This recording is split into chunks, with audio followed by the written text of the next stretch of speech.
fair enough. I fold like a cheap tent. Oh, don't be a Chuck Schumer.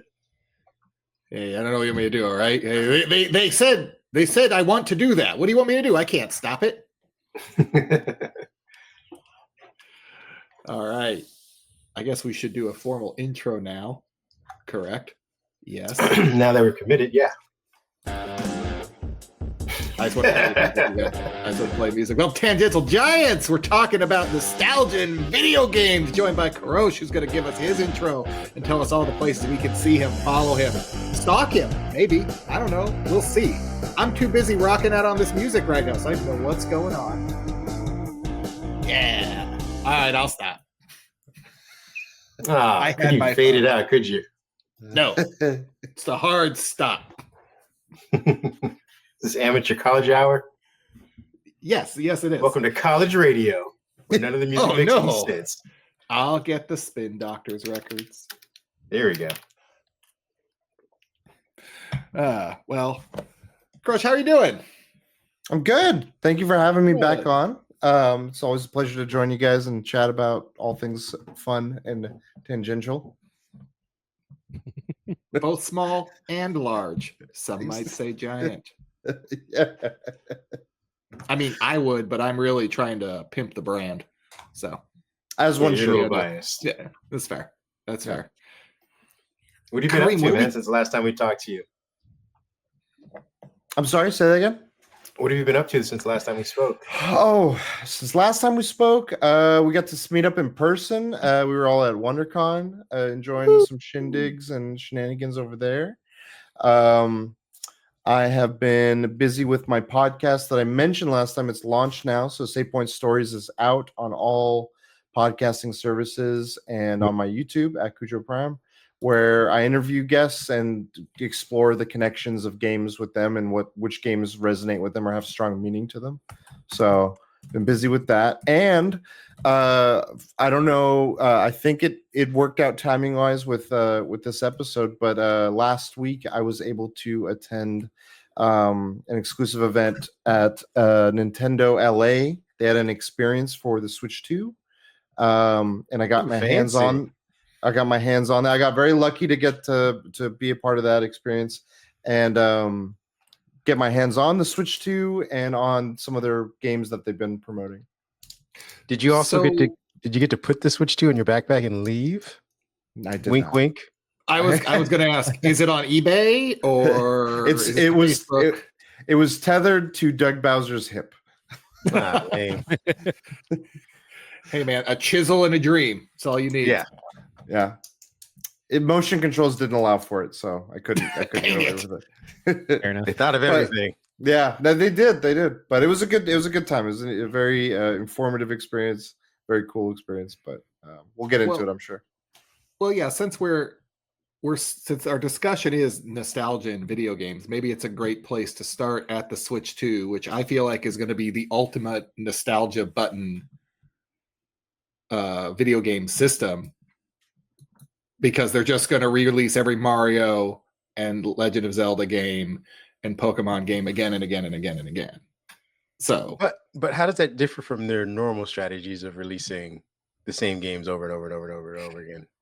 It doesn't. I just feel like it gets more and more refined in that funnel with every new system. Like it becomes a little smaller and smaller range.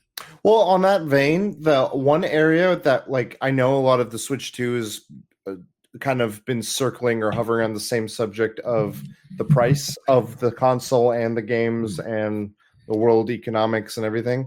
One thing, though, that I feel is a little bit more on the consumer-friendly side, as far as we know for now, is the Nintendo Switch Online. If you guys are familiar, if you have that subscription service, it lets you play online. It lets you do all these things, but they've every so often they've been adding all of their older consoles on there as part of it to include it.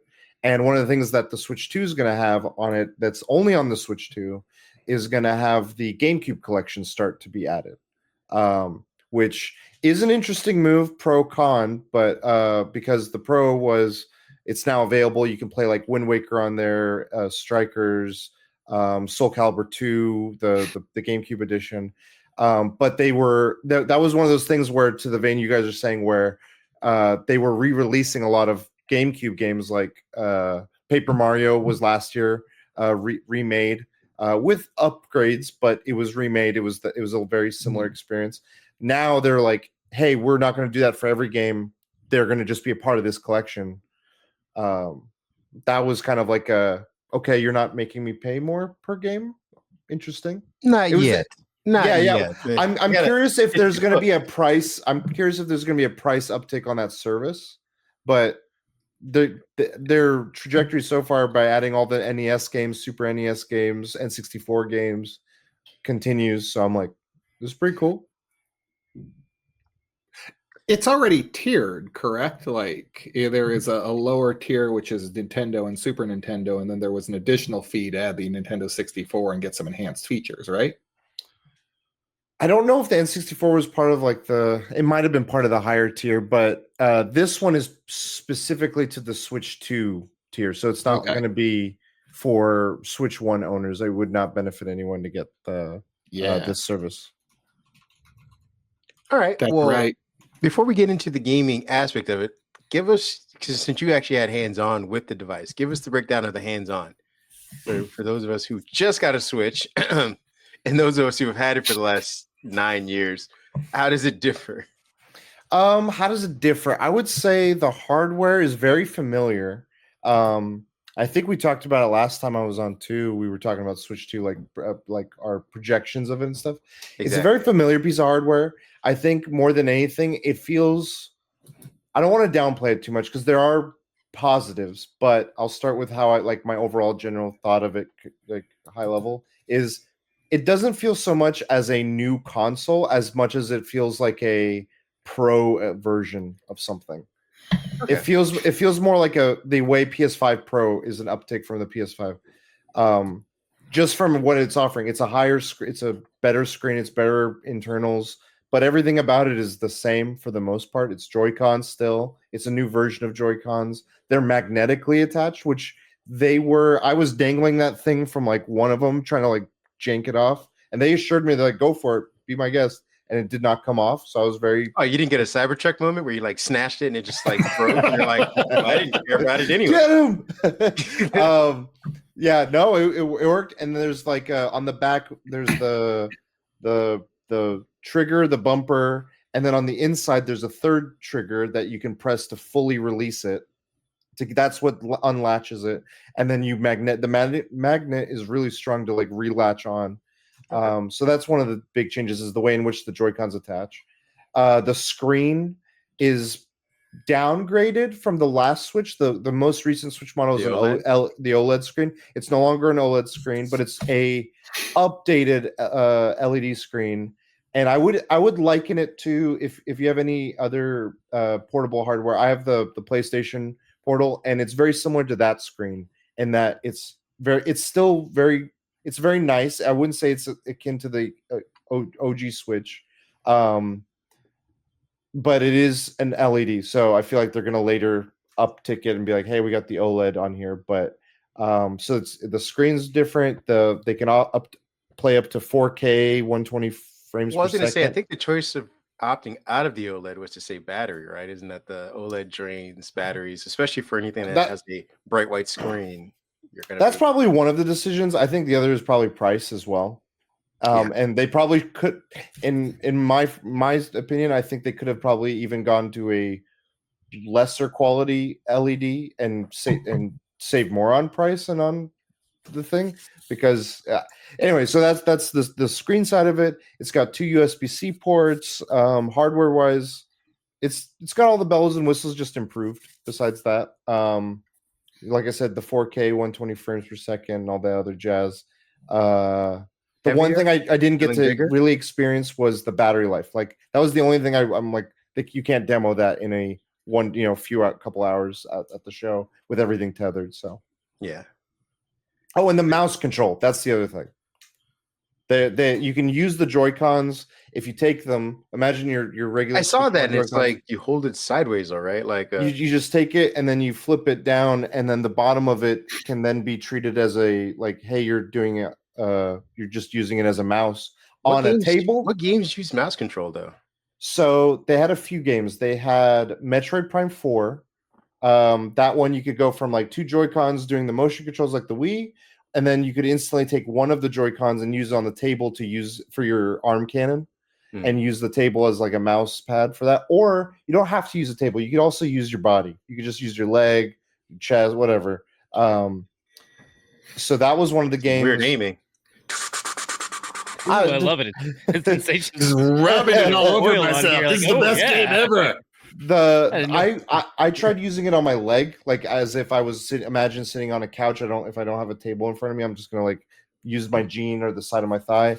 It worked fine, which I was pleasantly surprised with. But Metroid was using it in a intentional way. The other ones were third party or just felt like very targeted. So it was Mario Party had some mini games that used the mouse thing just purely for that. The Dragon Drive, which is the Rocket League-esque wheelchair game with basketball. You're using it to like for the wheelchair aspects of it, and then you could use the Joy-Cons to shoot. And then Civ 7 was one of the third-party games that they had, and that one's with the mouse. Yeah. Okay. But other than that, the mouse controls to me, unless like Metroid was the only one that had like an intentional use for it. Everything else just felt like, hey, it's a game. Like it doesn't feel like they're really utilizing it as this is something we want people to use on all their games. You're gonna see the next Donkey Kong on this, the next Mario on this, the next Zelda is gonna have mouse control. Like it didn't feel that way to me, but it was there. And that's I was wondering if they were gonna ever like expand the OS itself to force you to like so if you took it and plugged it in, docked it to your TV, and you had to navigate multiple, I don't know, windows or panes or whatever, then the mouse would make more sense. Kind of like they're doing go ahead, Pat. No, go ahead. Like they're doing with the Steam OS and the Windows handhelds, where you can navigate the OS using a mouse, because they kind of lend themselves to it. But maybe, I don't know, maybe they're going to go back to the Wii and be like, oh, we can start using more gesture and mouse-based stuff again, guys. Yeah. Why are we not just doing Mario Paint again, guys? Yeah, I'd love to see that one in there. But couldn't they? Wasn't Mario's Paint like biggest thing gestures though? No, Mario Paint was the mouse because this was the Super Nintendo. Yeah, they had the Super Nintendo mouse. Yeah. Well, maybe that's a grand plan, is to release a $100 version of Mario Paint. I would buy that. I would buy that just for the music portion of it. Like, they got a sucker's born every day. They got me for Mario Paint. I'll be back. I'm back. You could just use MS Paint on your computer right now.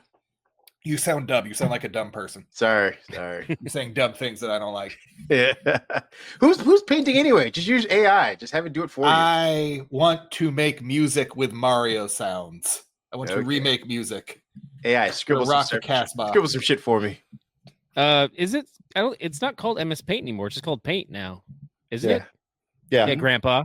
Yeah, it's just called Paint. Okay. It's not. They got MS all the Paint other 3.11. I don't know. They got all the other if I just said Paint, would all you've gotten it immediately? Yes. Yeah. Okay.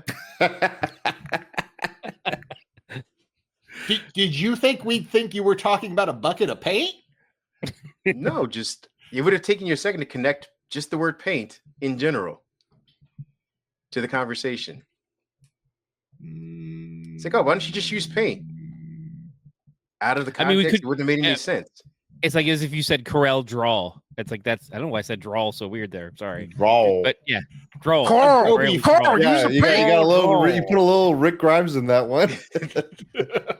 You can't protect the red. Sorry, I've been watching a lot of. I watched Punisher. Now you're John Berthold. Daredevil. Yeah, it just travels along that translation. Give us your Vincent D'Onofrio. Oh yeah, go ahead. I love New York. Sugar water. I was hoping you were going to go full Law and Order Criminal Intent to start turning your head sideways, going, "Is that what you think? Is it?" I never watched Law and Order Criminal Intent, SVU, FBI. Not many people did. If you want to watch Vincent D'Onofrio chew scenery for 6 straight seasons, it's a show for you. Man. He just gnaws on it. He's a Fair very enough. quirky detective. But like not quirky like Monk, funny quirky, like kind of sad quirky sometimes. Yeah, depressing quirky. No Tony Shalhoub party here. Yeah. Oh, Night you brought us all That's down. really Pat. brought down the Way to go. podcast. Back to MS Paint and Coral. And Coral Draw. All right. Was the device, last question, was it heavier because the screen's bigger, or does it feel roughly the same? It felt a little bit heavier, but not in a bad way. It's about the same real estate as the Steam Deck, but Okay. not as heavy. Like the size of the Switch being thinner is much nicer. Thinner, So okay. I like it was you just pull out like, oh yeah, the Steam Deck or the Sony thing or my Switch now or my or Game Boy. or a Game Boy. It's like I came prepared to this pre-recorded. Whoa, that's Ooh, just bloody duh. Yeah. I have a Game Boy Color question. Yes. Kurosh, all right. Is that your original Game Boy Color? For the audience Yes. listening on podcast, it was a lime green. So That's awesome. did you choose lime green or was lime green chosen for you? Yeah, I chose it. Okay. I have a right. Banana yellow, Pat? I have a follow-up Wish. because additional context. Was it you chose it, but did you want another color, but your brother chose the other one that you wanted and you weren't allowed to get it? Ooh. No. Okay. So I was at the Walmart, as one was, looking up, craning my neck up, playing whatever demo they had. It was either Super Metroid if the SNES was available, or it was GoldenEye or Smash Brothers if the N64 was available. While my family was getting groceries, they would leave me in the electronics section. And La-di-da, I have a family. so bringing the podcast back down. Yeah. Oh, When look! you think I love I you so much. I see a running theme here. Yeah, they just abandoned me. Ken's origin story was his parents, his whole family was murdered In a Walmart. in a Walmart. But they left him in a Circuit City. Oh, okay. I'm sorry. That's That the was- real down point. Then That's he where I lived got in the 'cause it was PSP. closed. That's- Ah, okay. I gotta bring out all the guns, huh? yeah. So yeah, I was in there, and I that was every time we went to Walmart, that was the same routine. And one time I was like, okay, I could only get games like once or twice a year. It was either holidays or it was birthday, and I had to make my pick very carefully. It was like a committed decision. And so I was starting to think about it, and I was going to bring it up. I was like, okay, I'm going to mention I'd love to get GoldenEye. Like that's the game that I felt like it always alluded. It was a little risky because it was a little bit more mature. So I mentioned it to my dad this time, and I was like, "Hey, Dad, can I get GoldenEye?" And it was the time when they started, selling these. And I wasn't even considering a console purchase. This to me was like a console purchase back then. I didn't even think that was even the realm of possibility. So he's just like, "Well, why would you get that game when this is here? This seems like a better buy." I'm like, "Wait, this is on the table?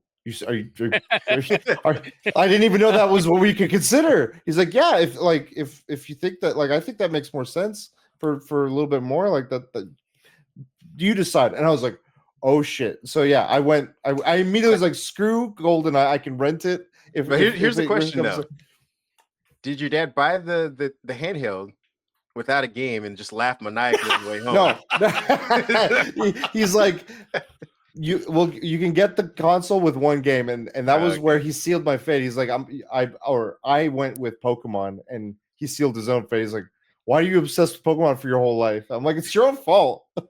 Because I could just picture him leaning over to your mom and be like, "Got him." I'm also curious, was he like GoldenEye he has to play on my TV? If I buy him a Game Boy, his ass is over there. I'm not gonna Tell you lie. That's whatever. exactly why I got a Switch. I'm like, you know what? I don't have access to my TV anymore, so I'm gonna get the Switch. I'm gonna go over here. I don't need a TV. I used to play this on the drives to Oklahoma City and just wait for every light to just zoom by it. And I was just like, okay, wait, if I get the glint just right, I can see the Zubat, the caves I'm going through as I need to, and not use the repel. There's a good animated comic from Adam Tots that does that. Where it just shows just the light passing by the screen. It's like that was what we did, because not everyone could afford a worm light. Okay, not everyone had those big money purchases. I don't think any of us here did. That's what you're getting at. Yeah, no, I'm just saying, like, I'm angry at those who aren't here with us today. Yeah, the JPGs of the world. I was gonna say they're the 1%. They're the 1%ers. Yeah. Insult the man on his own podcast, so he does. Oh, we're still in the midst of a hostile takeover. Yeah, we're in the middle of a hostile. We've touched another nerve. This is a bad scene. Which version of Pokemon did you get? Which way did you go? I went blue. All right. I was a Blastoise kid. Wow, making a Middle Eastern joke to a Middle Eastern. Dang it. Wait, what just happened? That went right over my head. What just happened? Yeah, I missed it. That's on me. That one's on me. Okay. Something happened. Not good. As long as he owns up to it. Yeah. But yeah, this thing holds many memories for me. I will say, having red hair, I always would prefer the red one. That's why. Charizard, like red. Does. Is that the one you got, or is that just the one you wanted?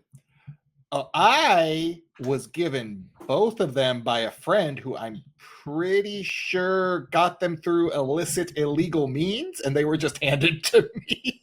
Right? And the better. Yeah, I didn't want to ask questions. So that's funny because I recently just started playing Pokemon Violet. A friend of ours got it for Ebony, and it's in the house. So by California state law, it's half mine. And I've been playing it too. And I've been going through this whole experience of discovering kind of Pokemon for the first time. Like I played Pokemon Go, and I'm aware of the cards, and I've have a fair amount of knowledge just from Zeitgeist and just osmosis. And talking to people okay, what was your Pokemon experience? I've been going and asking other people. Pat, I didn't know that you had played Pokemon and stuff like that, and you probably have a favorite starter. And Kareem, I don't even know if you do either. I don't, but Okay. I could be Pokemon curious. Yeah, Poke curious, Yeah. That's a psychic move. Yeah, so it's just been interesting going back and experiencing the world at this stage, which is now Gen 9, I believe, is the current generation. I'm looking to Kurosh for confirmation. Once it went past 7, I just said sure. Because the thing for me, it's gotten to the point where it's hard to keep track personally of what gen they're in, because they keep they'll go to Pokemon Arceus and a few others. It won't be a next gen. It's another region, but of a same gen or this and that. So I just was like, when is it a full new list of Pokemon? Okay, whatever. We're at 1,000+ Pokemon. I fell into this is more than I can catalog personally, but I feel like this is becoming your what is it, the old guys petrified music collection, where you just stop listening to certain music at a certain age. You're just I like all the old hits. Let me the old stuff. Everything's the oldies from Diamond and Pearl older. I'm like the oldies. So Generation 7 and older. I remember all that stuff like the back of my hand. Anything newer, that's a young man's game.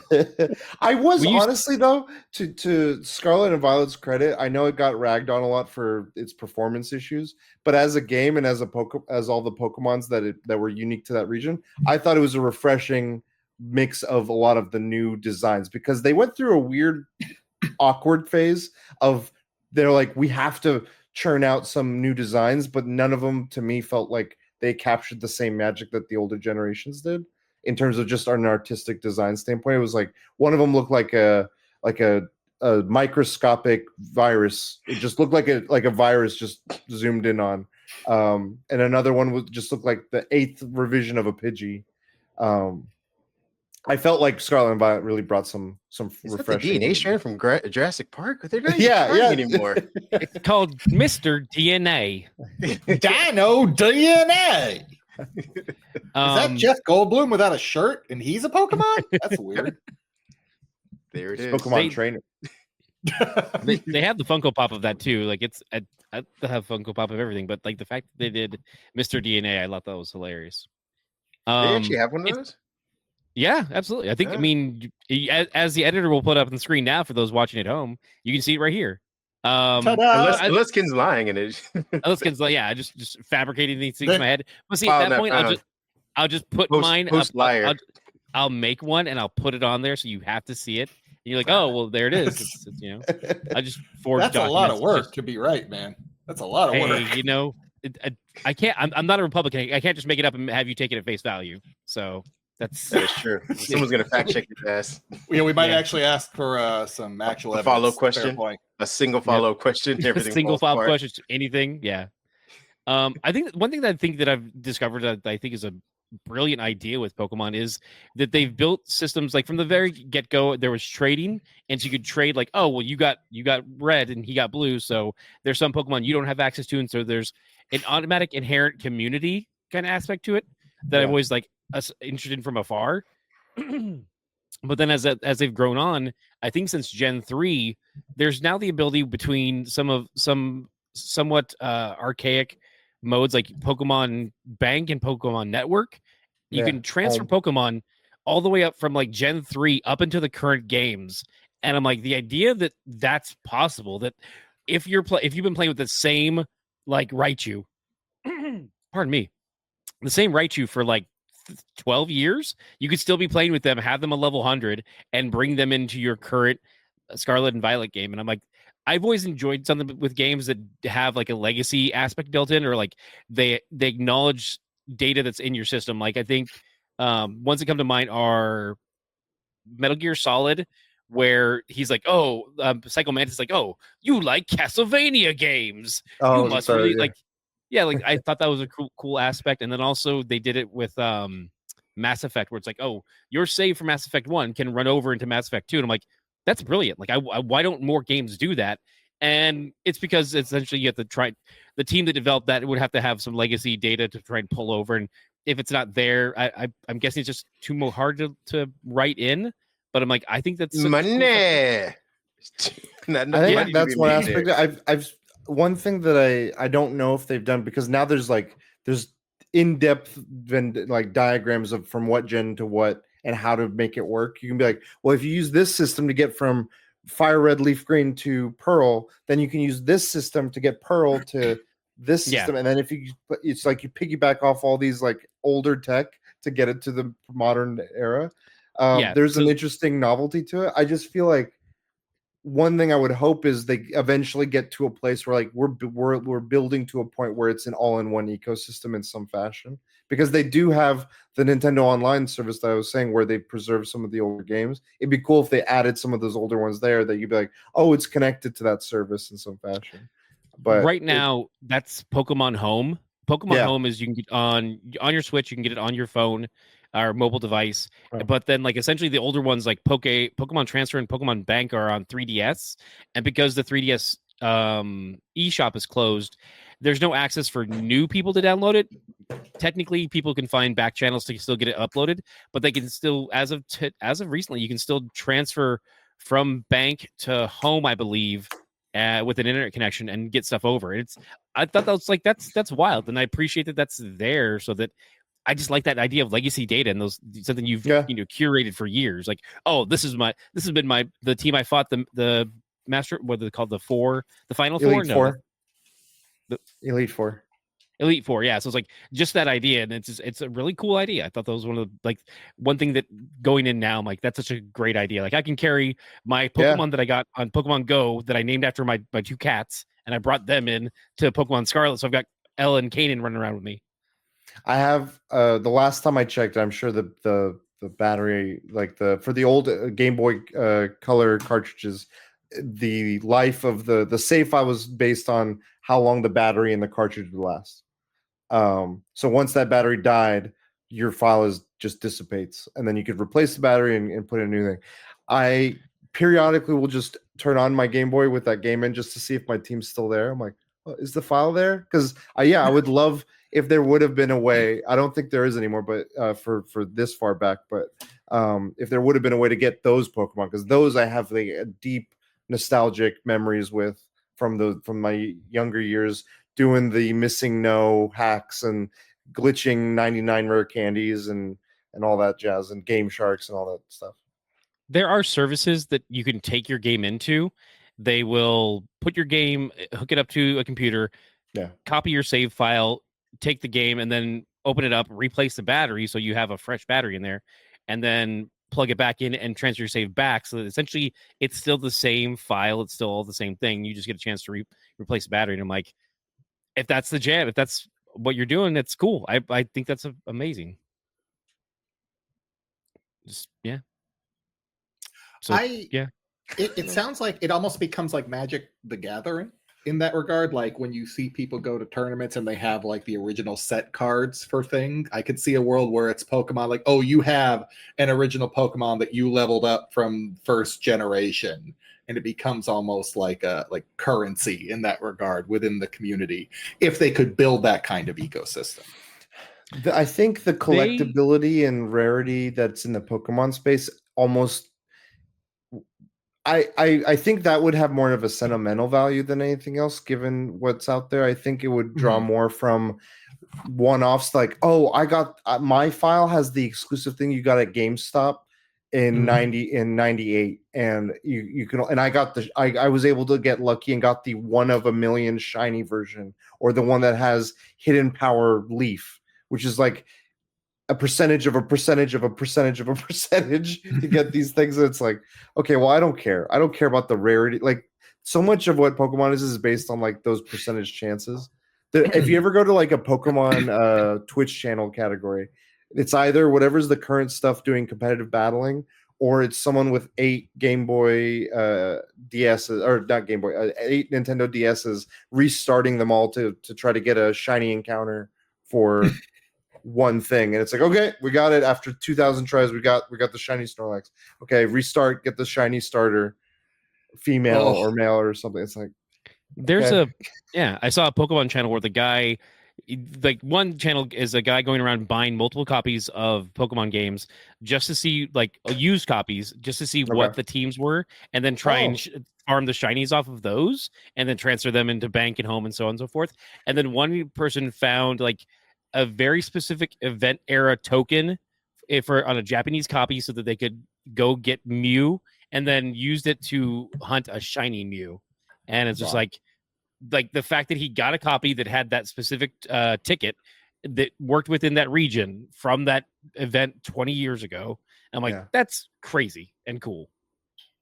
Yeah, there's like something impressive about it, but also something that's, you're like, man, that's a lot of time for that one thing. I have too many hobbies to sink into one thing that far.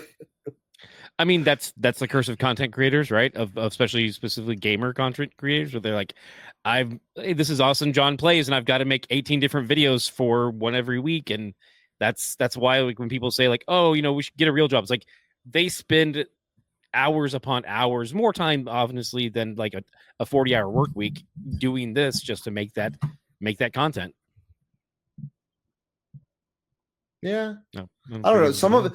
No, I was just thinking about it. Some of it, I'm like, there is effort. I'm not saying there's not effort being put in by some of that, but some of it, I'm like, how much is it to just like, it's like, what do they call those places where it's like you have 18 phones and they're just like tapping them just to like farm something, like a currency farming or something. It feels like that's like, I worry when it goes into that and people are like, that is equated to this is a job, like, because I'm like, you're killing yourself. For what, to what end are you doing this? I mean, isn't that true of any job? I mean, most jobs, are you sitting there just giving away your life force energy just to get a paycheck? Welcome to capitalism, folks. The Capitalism Podcast is going. We got sad again. I'm noticing a trend with nostalgia. Just getting sad. It's like, I love that. Oh, that's back when I was happy. No. Oh. All right, I'm gonna curl into the fetal position for a couple minutes, guys. I'll see you in a second. I'm gonna go. Sounds down. good. That's a great notion. Speaking of great notions, you've tried their Optimus Prime ale, or I don't know. I'm just trying to get. They better get a Optimus Prime one.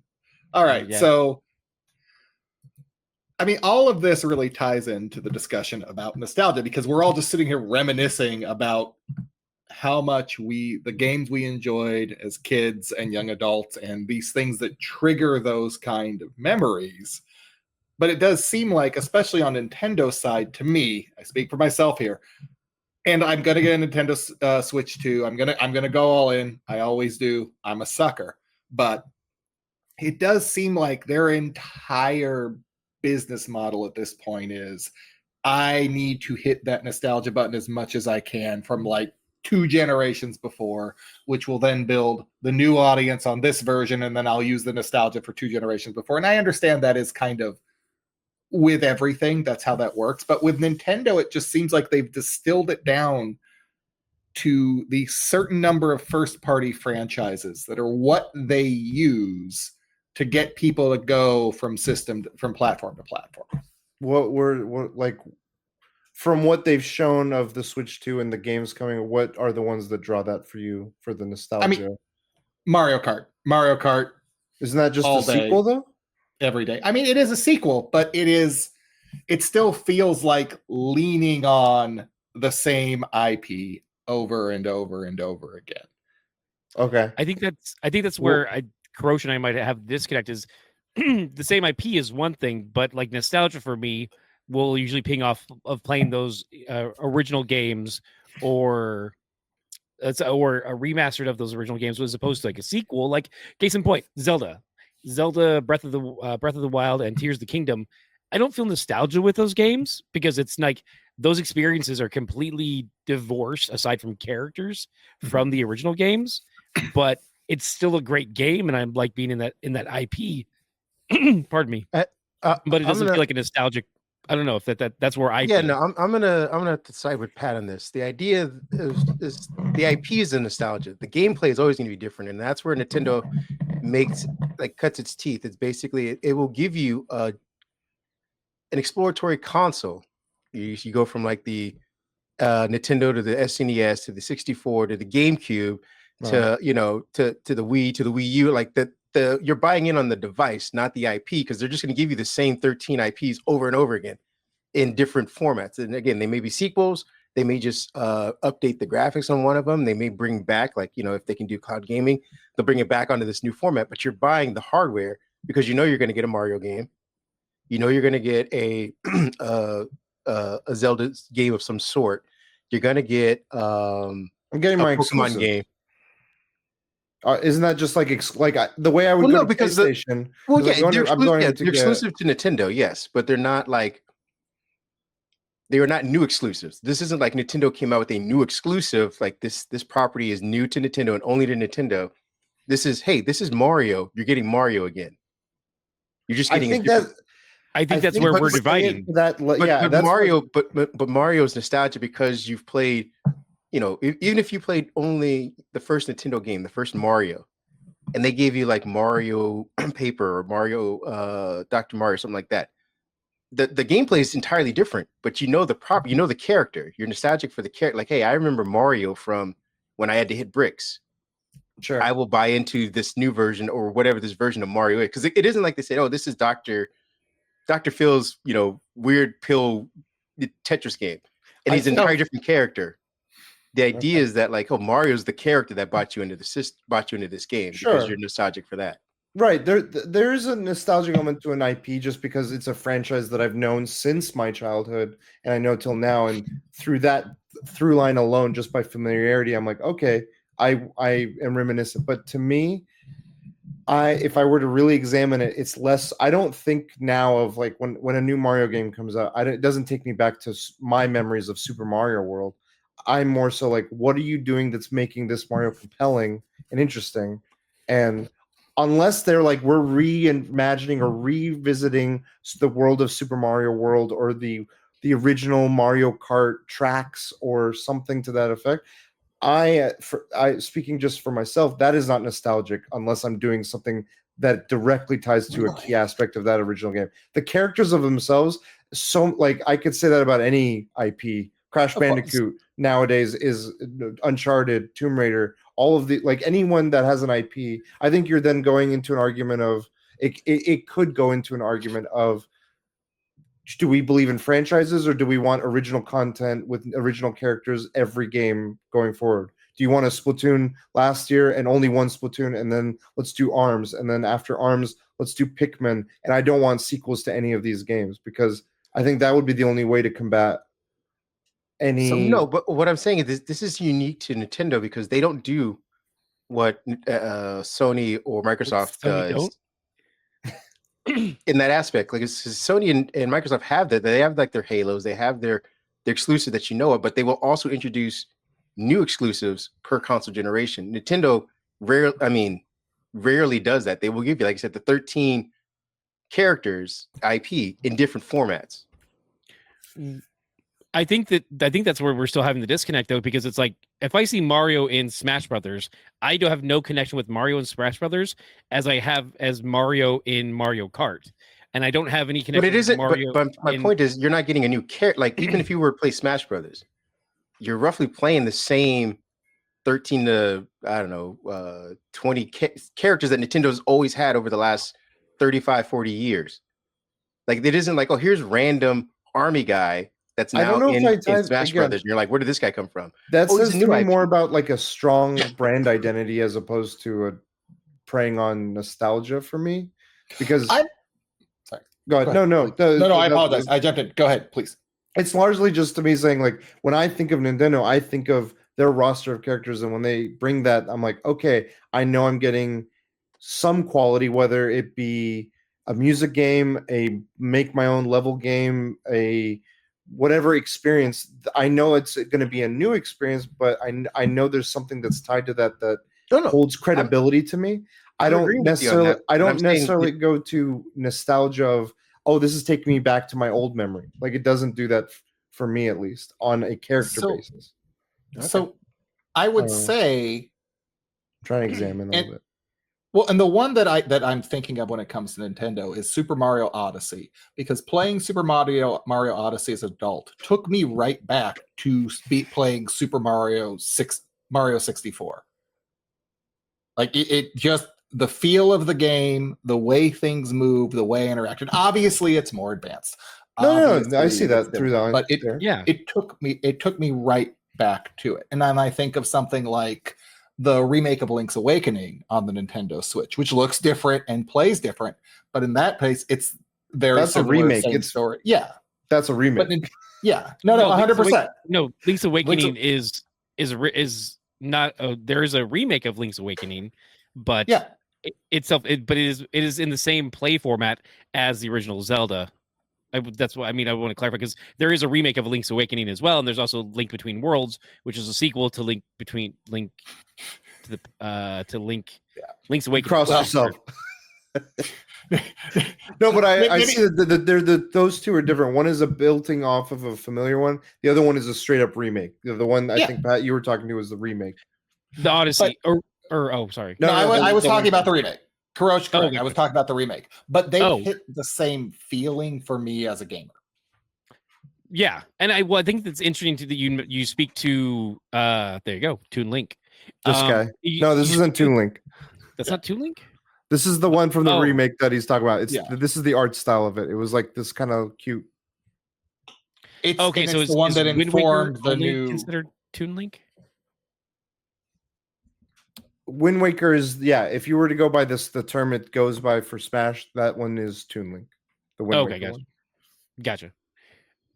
In terms of Odyssey and Mario 64, that makes sense because it's like those have similar feels and play styles and movement, so you have that connection to those between those two games. Whereas like Odyssey doesn't make you feel nostalgic for side-scrolling Mario jumping around and going down pipes.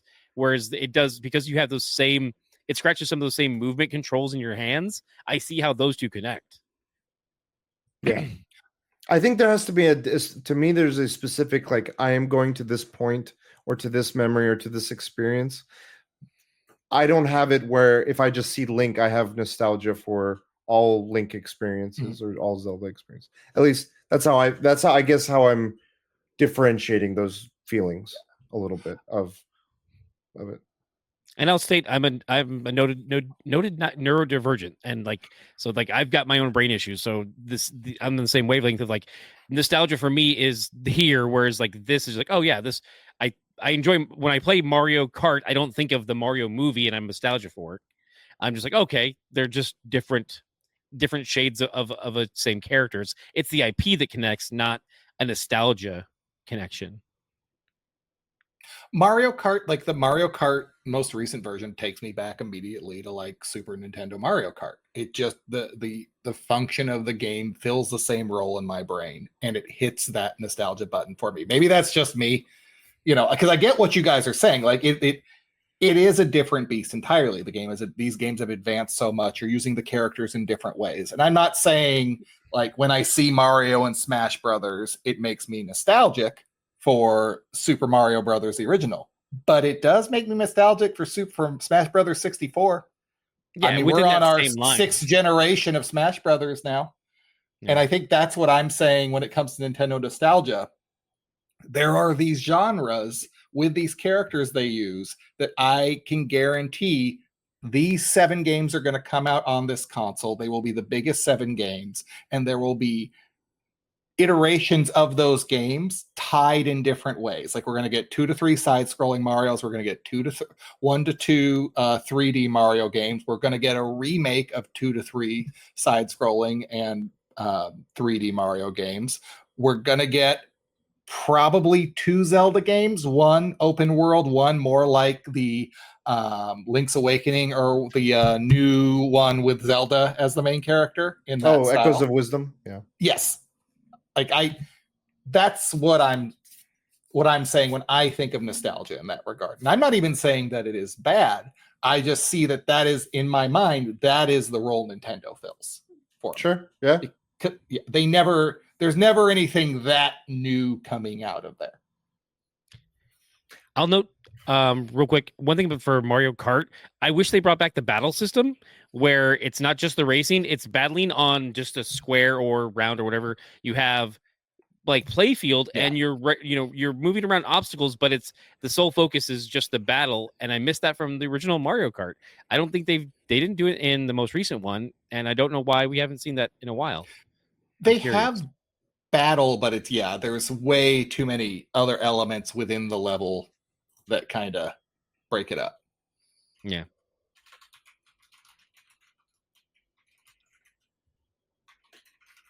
Good night, everybody. You can tell it's near the end of the week when we are recording this. All right, so we've gone over kind of Nintendo. We've touched on some of the nostalgia there. Kareem, what I'm gonna cede to you on where to proceed next in the conversation. I guess we could talk about our favorite consoles, I suppose, along Nintendo's path, because it leads to the conversation about Nintendo kind of charting their own gaming path that's a bit different from what Sony and Microsoft did, where like we were just discussing, like they have their handful of, and I'd say probably like 5 big name franchises that they would bank on every console release, but they also tried to expand by offering new things. And Nintendo was like, hey, we'll give you the same 13, you're going to love them. But because the hardware is so different, you're buying in on that. What were some of your guys' like favorite consoles? And this includes like if you had a Game Boy or even the, Virtual Boy. Let's just get it out there. The Virtual Boy was the best product Nintendo had released in easily the last 35 years. Like hands up, they're playing cards, a joke. I was just waiting for you. I was sitting it up. Yeah, it was worth the migraine. It was worth the migraines. Well, which console in particular has stuck out to you guys as your go-to, or again, if it was a one-to-one nostalgia play, like, hey, this is the one I remember playing the most, or for whatever reason, like, I remember this one because of where I was at in my life or my family or whatever. This is the console that Nintendo produced that I really enjoyed. Because I'd say right now 64 is mine, because I was a fan of GoldenEye. Yeah. Like that was my favorite Nintendo game, and it was played on that console ad nauseum. For those not watching and listening only, Kurosh might be wearing a Nintendo 64 t-shirt. Yeah, which is subtly badass. It's a badass shirt. I didn't know if he just got that at the thing he just went to, and they're like, "Here, wear the shirt." And he was like, "All right, sure." We still have boxes of these in the back. We can't give these things away fast enough. The only thing I was able to get out of that was a sticker. I went Oh, with, those cheap bastards. no, but they, like a magnet. Son of no. bitch. So I was a +1 to my colleague for Temple of Geek, who was there as media, and we were both there as media. You got 2 but stickers. No. So him and other folks that were like special guests were able to get Nintendo Switch 2 backpacks. Oh. And he's told me, allegedly, I'm waiting to see if it's true. But next time I see him, he's like, I don't need the backpack. You can have the backpack. I'm like, yes. I'm like, I'm a backpack. He's already put a hole in it. Yeah. But I share Kareem's joy of the N64. Most of my formative years in terms of like a console experience were with my Nintendo 64. It was one of my favorite games of all time. One of the best. Is that the one we played? One of the best intros, intro cinematic cutscenes in a game ever with the music and everything. You should check it out. But I do believe Pat and I did that, right? Is that the one you can create your own characters? That was this had Sting, and there was that giant semi truck that starts going like, yeah.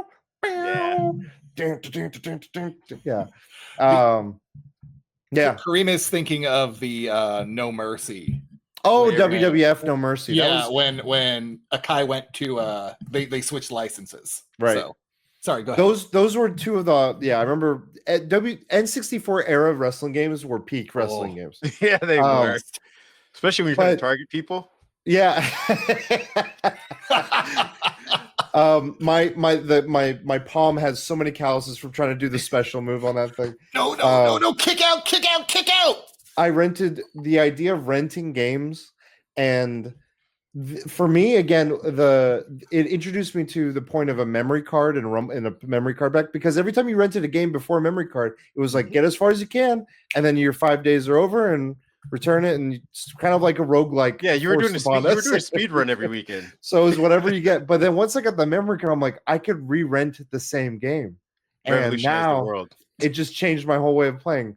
The Pokemon Stadium memories, where I was able to take my Pokemon Blue and play that on Pokemon Stadium on the TV. NFL Blitz was another favorite game of mine. I have Vigilante 8 Second Events was my Twisted Metal. All of those games, like so many memories. Myself, me and my brother, me and all the neighborhood friends playing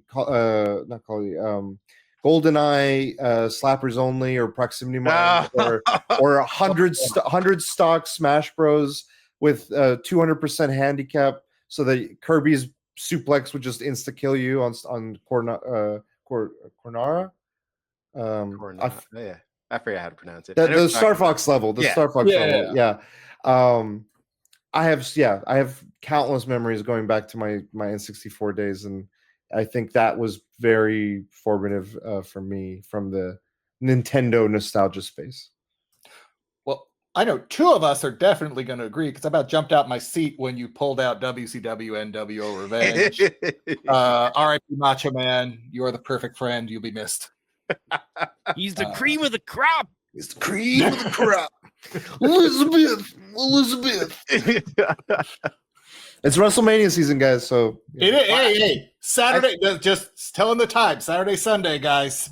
I was watching a documentary on Macho Man, and they're talking about how he got that voice, and I had heard him doing an interview without it, and it blew my mind. I was like, that's not his voice. Who is this man? Yeah, it was like, well, it was kind of like that moment where you realize what's that dumbass country dude without the sleeves that God, he was on like that comedy tour. Oh, Larry the Cable Guy. Yeah, where Larry the Cable Guy makes up the accent, and you're like, wait, that's not what he actually sounds like. So hearing Macho Man. Are you saying like a fake right winger would just like put on a show just to garner views? I mean, he was grifting before they called it that. Yeah. Other people were still grifting back in the 70s too. So. I said before they called it that. That's fair. This was like 2008, guys. What are your guys' Patrick, Ken? What about you guys' favorite nostalgic console? I'm taking a step back because the Wii U. The N64 was just strong in this triumvirate. So I'm like, it's cool. Let you guys do your thing. So talk about the N64. Yeah. No, I'll wait. No, guys, do your thing. I'll just wait because mine wasn't the N64. So Patrick, was yours N64? Yeah, it's the Nintendo 64. Oh, okay. I distinctly remember because I was raised on football, getting Madden 64 and not understanding that while they had the license to the NFL players, they did not have the license to the NFL team. Foxborough. So you had to play, Foxborough, Minneapolis. This is the superior football game. I get it. I was a Madden guy. It just is what it is. Now, there's too many rules in Madden, okay? Flag is on the field. You can't tackle them after the call. What do you mean you could? You just have to tackle take the penalty. Take the 50 yards. No, you dogpile, you elbow drop, you powerbomb them after the play. You send a message. Now, I will say, because we are on this podcast and Kareem and I are on it, the one that always jumps to mind is going to be Kobe Bryant NBA basketball game, because Kareem and I spent way too many hours playing on the Nintendo 64. He would choose the Los Angeles Lakers and only use Travis Knight. No one else mattered on the game. Not Kobe Bryant. He was on the cover of the goddamn game. Not Kobe. Abilities. Travis, go ahead, Kareem. Do the catchphrase. Fall into the night. That was the catchphrase. Travis Knight was what was he? 6'10", 6'11". Yeah. Slow white power forward who, aside from having a cool last name, really wasn't very good on the team. But I had to prove to Pat that I could beat him because he would use Allen Iverson. And I'm like, hey, I'm going to take this power forward and we're going to have a go. So again, like I said, Kobe Bryant standing there, throw me the ball. And I'm like, nope. Dribble slowly with the power forward, going for the three-pointer. A 5-on-5 game that was 1-on-1 because I would only play Iverson, he would only play Travis Knight. And that's all that would happen the entire And I'd get pissed when the coach is like, I gotta call timeout because Travis Knight's getting tired. I'm like, who the fuck do you think you are? This is my guy. Tired. He's tired when I say he's tired. Yeah. Again, you're playing for the Monstars, okay? He's got 2 minutes in him per every quarter, and I'm over here like, nope. He's gonna run up he's gonna be the point guard, shooting guard, center, power forward. You could tell when Iverson got tired because I'd always start off hot, and then by the third quarter he couldn't buy a bucket to save his life. It just that's when Travis Knight took over. They got sluggish. It was a tortoise in the hair situation. So yeah, instead of going to like cool college parties, that's what Pat and I were doing. Yeah, it was cool. I remember I was spam sandwiches. I was playing Majora's Mask, and it was one of the first times it was kind of like a shame. It was treated with shame, where I also very much enjoyed guidebooks, both for just the artistic nature. There was always all kinds of concept art. The Pokemon one was great because it had all the original artworks in them. I miss that these days.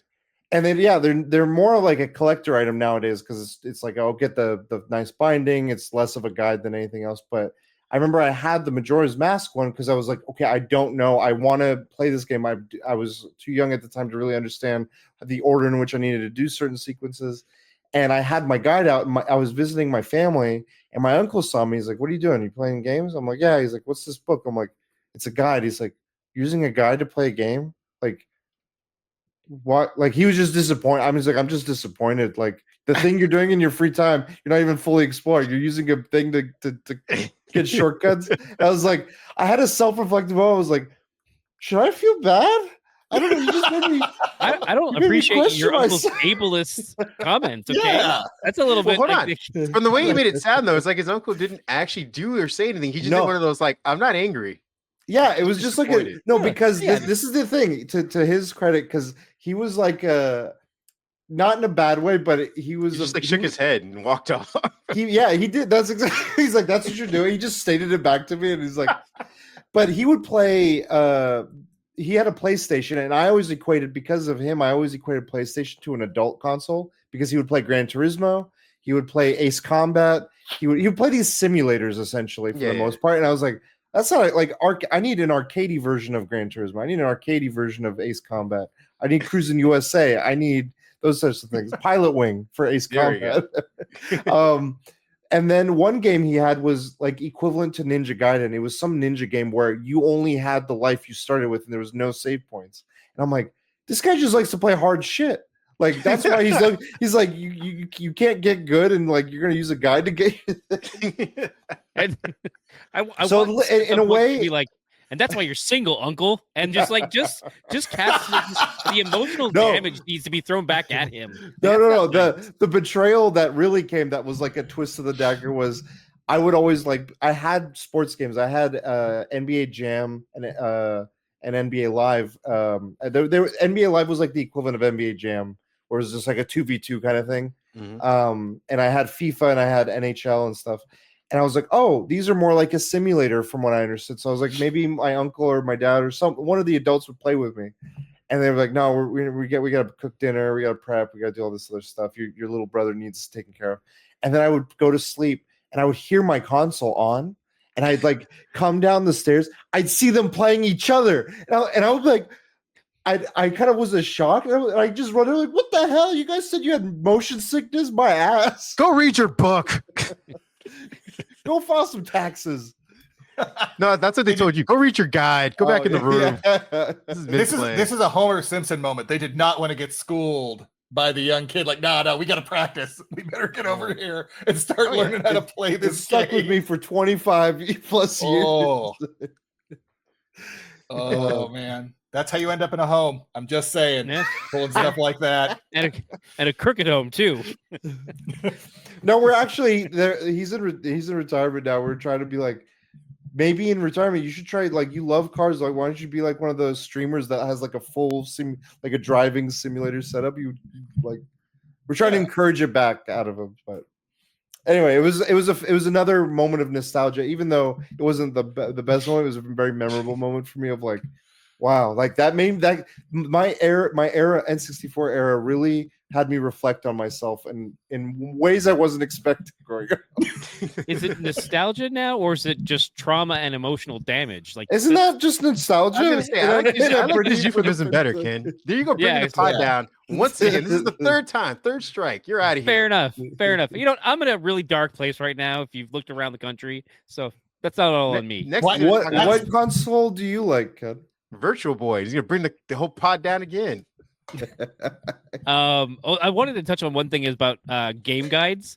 There was one, like, you mentioned like the official art, like that's definitely a cool thing that I do remember. I really loved a series though from Versus books, that because they did like new hand-drawn art for like the maps.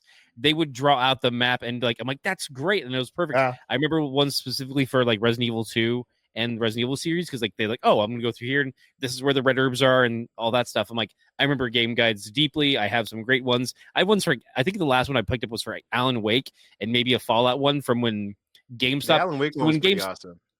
When GameStop got rid of stuff, they're like, oh, it's all penny now. We have to destroy it.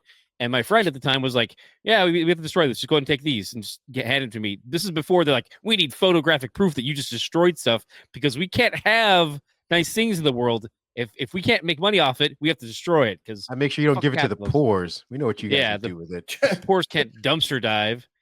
But yes, that's I'm bringing us back down again. What's wrong with me? So your console, yes, my favorite console. Yeah, this one is always back to that. Favorite consoles over there. It's a little bit more. It goes back to probably the Nintendo, because I remember my stepdad bringing it home, and like coming home, my stepdad had it hooked up because we had an Atari. And like I'd come home one day and he had the Nintendo, and he was playing it because he wanted to play Hogan's Alley, and he wanted to play the system. Like, that's why we got a Nintendo, not for me, not the kid in the house, for him. But I got to play it, so it was all good. Yeah, it's fair. You were the non-contributing little adult. Absolutely, yeah. But I enjoyed it because Captain N, the game master, had a controller on his belt that he could pause, and he hung around with Mega Man and Kid Icarus and Simon Belmont, and like it was great. But Nintendo, the original Nintendo is strong, but probably my favorite Nintendo console is Super Nintendo, just for the variety of games that came out. I mean, I'm a big like side-scrolling gamer fan, so it's like I remember like ones that pop up in my head right away, like this Super Star Wars line. So Super Star Wars, Super Return of the Jedi, and Super Empire Strikes Back were all great. They had the Maximum Carnage video game with a red cartridge. Yeah. I remember that. That was phenomenal. A Link to the Past is probably like in my heart my favorite Link Zelda game. I mean, the new ones are phenomenal and completely different cut, and so like it's hard to compare the two. But I love that's one of my favorite ones. Yeah. So Super Nintendo's probably up there, but like there's a lot of like first to market gains my respect because like the Nintendo laid the groundwork so that the Super Nintendo could rise the ranks. Yeah. Do you remember Uniracers? It was like no, a unicycle racing game where you're on these tracks. It was such a weird game, but it was the box art like stood out to me. Like they always had like the N64 and Super Nintendo era always had these weird, we can make this a brand.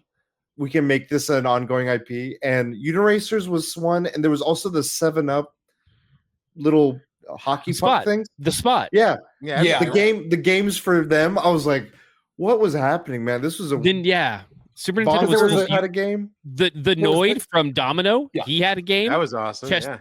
I think there was a Chester Cheetah game. I mean, I want to say Domino's Rescue game was Rangers. hard. No, Rescue Rangers was Nintendo, the original Nintendo. But yeah, there were so many good Super Nintendo games, like Clay Fighter, ones that you like wouldn't have expected. Clay Fighter's one of the best fighting games. That was pretty good. And of course you have Super Street Fighter 2, Super Street Fighter 2 Turbo, Championship Edition, all of those.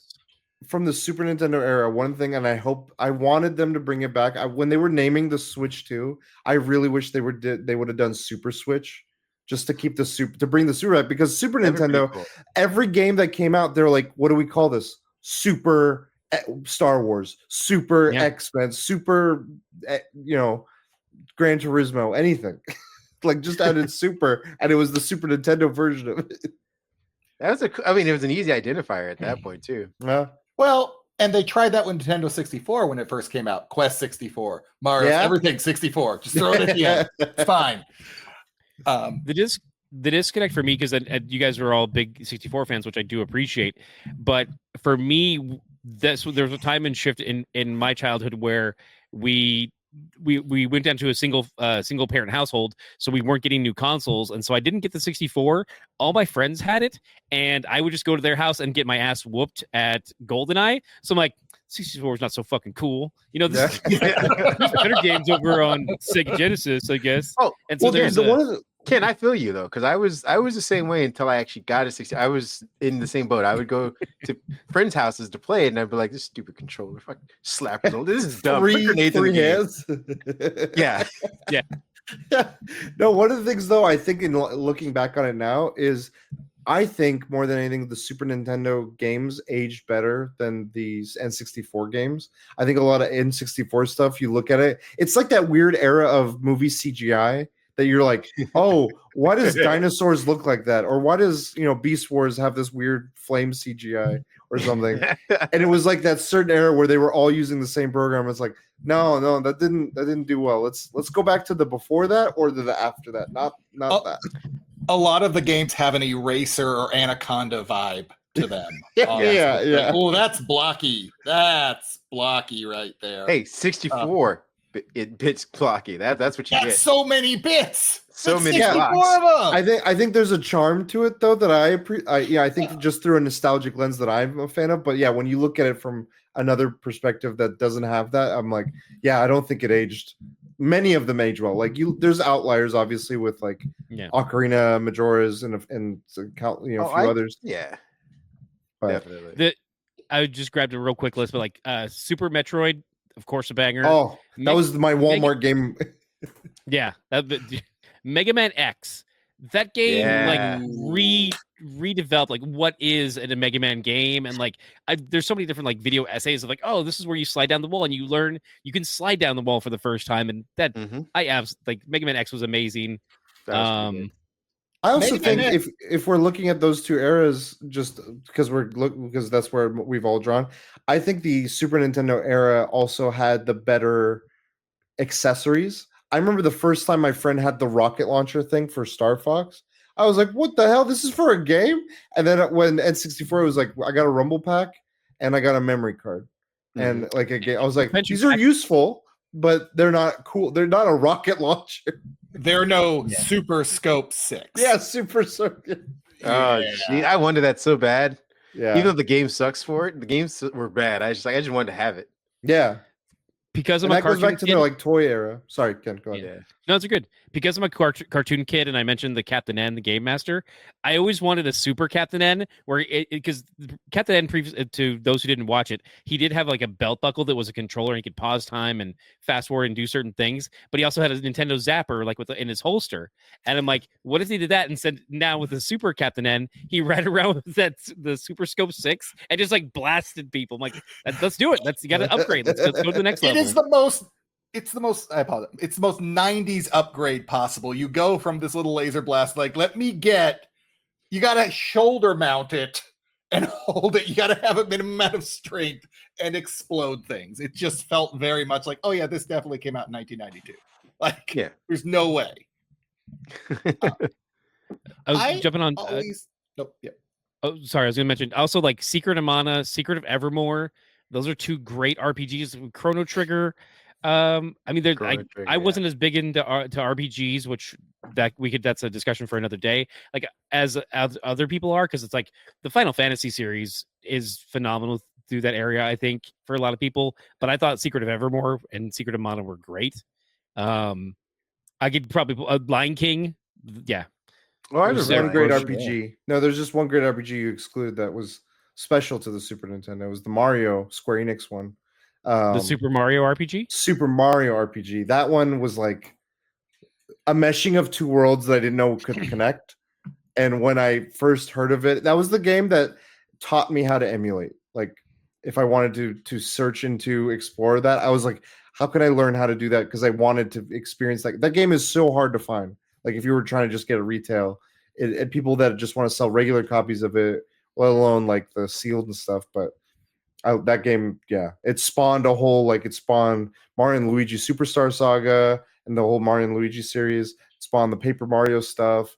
That type of RPG too, where it's. I know you didn't want to go too much down the RPG route, but I just wanted to just briefly the ability to have quick time events in an RPG where if you hit I had this. I'm sure many did. Whenever you played Pokemon, if you pressed A at a certain time when the ball jiggled, there was weird conspiracy theories you would tell yourself of hey, yeah, that makes my chances of the Pokemon catching better. But Mario RPG validated that. It was yeah, if you do press it, something does happen. And now I believe that every game has it, just not telling you. It's all conspiracy. So if I want to sway the judges into my camp too, I could also mention NBA Jam. And the fact that they also had the splitter, so you could have 4 players on NBA Jam. Was that not just absolute fire? It was. It was a big boom shakalaka moment. Yeah. Mm-hmm. But we didn't need a splitter. We had 4. It was just naturally 4 controllers, and I could use my neon controller with my black controller, with my yellow controller, with my friend's controller. Yep, all the controllers. We could all be slapping each other crazy, except for Odd Job. Hey, you leave Odd Job alone. Everyone did. That was the rule. No one could play with that son of a bitch. It's true. I learned about the violences that can be committed in a bathroom in a secret Soviet silo. NBA Jam didn't teach me that. Exactly. Just waiting for people to come dropping out. NBA Jam just taught me how I could play for the Supersonics and steal the ball a gajillion times. I learned. I'm trying to remember. Was it the Klob or the Kolb gun? That's what I learned. That it was the worst gun ever created. Yeah. Yeah. I shot everywhere. Yeah. Or you can do that cheating where, like you said, if you were a Kurosh, you just go right into the bathroom, wait for that person to come out of the air duct to kill him. It's not even fair. Who hangs out in the bathroom, weirdo? For me, though, the nostalgia after the N64 dwindled just because of choices. Yeah. Well, for me, it was more. I think it didn't do it. I guess in the Nintendo line, I'm just kind of creating a trajectory because I think many of us always had to make a committed choice. You're like, okay, if I'm getting one or if I'm able to get one, I'm getting this console, and that's a commitment choice I'm making of the next 5 to whatever years are this console now. So I have to make a choice of which ecosystem I want to be in. And when the GameCube era was, I was sitting there, I'm like, okay, do I go Xbox, PlayStation 2, or GameCube? And I chose Xbox that round because of decisions where I was like, okay, these are the games here. This is the weight I'm putting into that. And so I missed out on a whole series of generations in just the Nintendo lineup that now I can kind of go back and revisit with what they're offering. But Sorry, Ken, you were going to ask something? Yeah, can I question? Do we equate the GameCube to the PlayStation? I felt that the PlayStation was a contemporary 2? of the 64. No, PlayStation 1 is a contemporary of the N64. Yeah, I was saying PlayStation 2, GameCube, and Xbox One, original, the first Xbox. Those were the three ecosystems. And I was the way I had to weigh it out was like Nintendo's got their IP, but it was like getting into an era where I didn't like outside of a handful of stuff. I was like, I don't know how I feel about Sunshine or about Luigi's Mansion, but I do like Rogue Squadron and a couple other stuff. PlayStation, I didn't know any of their stuff because at PlayStation 2, I felt like they had the largest library out of all of them. So it was like, do you want to enter this ecosystem of whatever this is? And then Xbox was like, oh, I could start fresh. I could be like, this could be ground zero for me and whoever else is here. And it was the fact that you could I still have my save playlist on mine with Linkin Park and Mortal Kombat on some CD I burned on there. Same vote. Yeah. So I ended up it was largely for one reason only, and it was because of Star Wars Knights of the Old Republic. When I learned that was only on Xbox, I was like, I have to make this choice. And that shaped me in another generation. To Ken's point, I wonder if the N64 groomed us for like your more straightforward console gameplay. Like, up until that point, Nintendo had their like power gloves, they had the cannons, they had the different accessories, like the toy stuff that you would paired with it. When we get the N64, Robbie the robot. You could just have the weird controller, and then, like you said, the Rumble pack or the memory thing. That was basically all the things you got. So moving into like the PlayStation or the Xbox, you weren't expecting like, oh, let me get some like weird, cool game accessories with it anymore. You were just like, all right, well, I'm gonna get a controller. I think from that point on, I just equated Nintendo less so to accessories and more so to just the weird controller. But that's what I'm saying. But they stopped offering it too in general. They were just like, here's the N64. From that point on, the consoles like the GameCube stuff like that, you were just like, here's your console and here's your controller. We're not doing any of the weird stuff until they decided that, hey, we're gonna come out with the Wii, I guess, at that point, and then like the DS and stuff, and they started kind of going back in that accessorizing with toys. Mm-hmm. GameCube came out early 2000s, right? Yeah, I gotta pull it up. Okay, my brain is goo, so I want to say like 2001, 2001 in Japan, 2002, 2003, and 2002 in America. Yeah, May. Yeah. Okay. Or no, sorry, November 2001. America, Japan was September 2001. Yeah, the GameCube. I remember that thing. I was just curious. I still have one. So. I have mine. I ended up going back to get one. I associate that with the first instance of the Mario Party stuff. That was a console that I was like, a friend of mine, when we worked at a restaurant, she'd have it. She'd be like, let's go play some Mario Party stuff. And I'm like, just the Mario Party? And she's like, yeah, that's what I got. I'm like, okay. We talking Claim Jumper or another restaurant? This is Catal. Okay. So this is like downtown Disney at the time. Okay, right. But I think I was actually working both. I'd been at Catal for a little bit, and I just started working at Claim Jumper as well. Okay, gotcha. For me, like the Nintendo 64, which was as a great console as well. One thing that made it like kind of jump back on my radar, like I'd stayed away through the 64 just out of just necessity because I had gone PlayStation with like friends and stuff like that, and I got a job at one point, and like I was like 16, and I was playing Soul Calibur. Yeah. Oh my God. So when we had the PlayStation podcast, well, that's also Soul Calibur. We can talk about how they had 3 different versions, and Soul Calibur 4, you got different characters, and which one? 2? Well, there you go. 2 was the one where it started because 2 had Spawn for Xbox, Hayachi for PlayStation, and Link for the GameCube one, and that hasn't been available until the Switch 2's version. Now it's available again in a preserved kind of way, which is cool. Yeah, it was very cool playing that. It took me back. But on that note, so the GameCube, they got the Resident Evil remake exclusively to the GameCube for like a couple years, and it's just like, because it's like you don't expect more mature adult games like Resident Evil in quotations on the GameCube, and they got it, and it was like to how we talked about the nostalgia before, because it was a remake, like you were back in the Spencer Mansion again. You were collecting ink ribbons again. You were doing that. Like we had stepped away with, I think by that point, into other area. Like we were, I think around Nemesis, maybe even into Code Veronica era. Okay. Which eventually did make it to the GameCube as well, I think. But yeah, like we like they just went back and remastered it. It was beautiful. Like they grabbed my attention with the GameCube. I played it at my friend's house, and we played the Japanese version because he had a jailbroken GameCube, so he's able to play the Japanese version. What's funny there for me is I didn't experience Resident Evil 4 until they remade Resident Evil 4 for the Wii.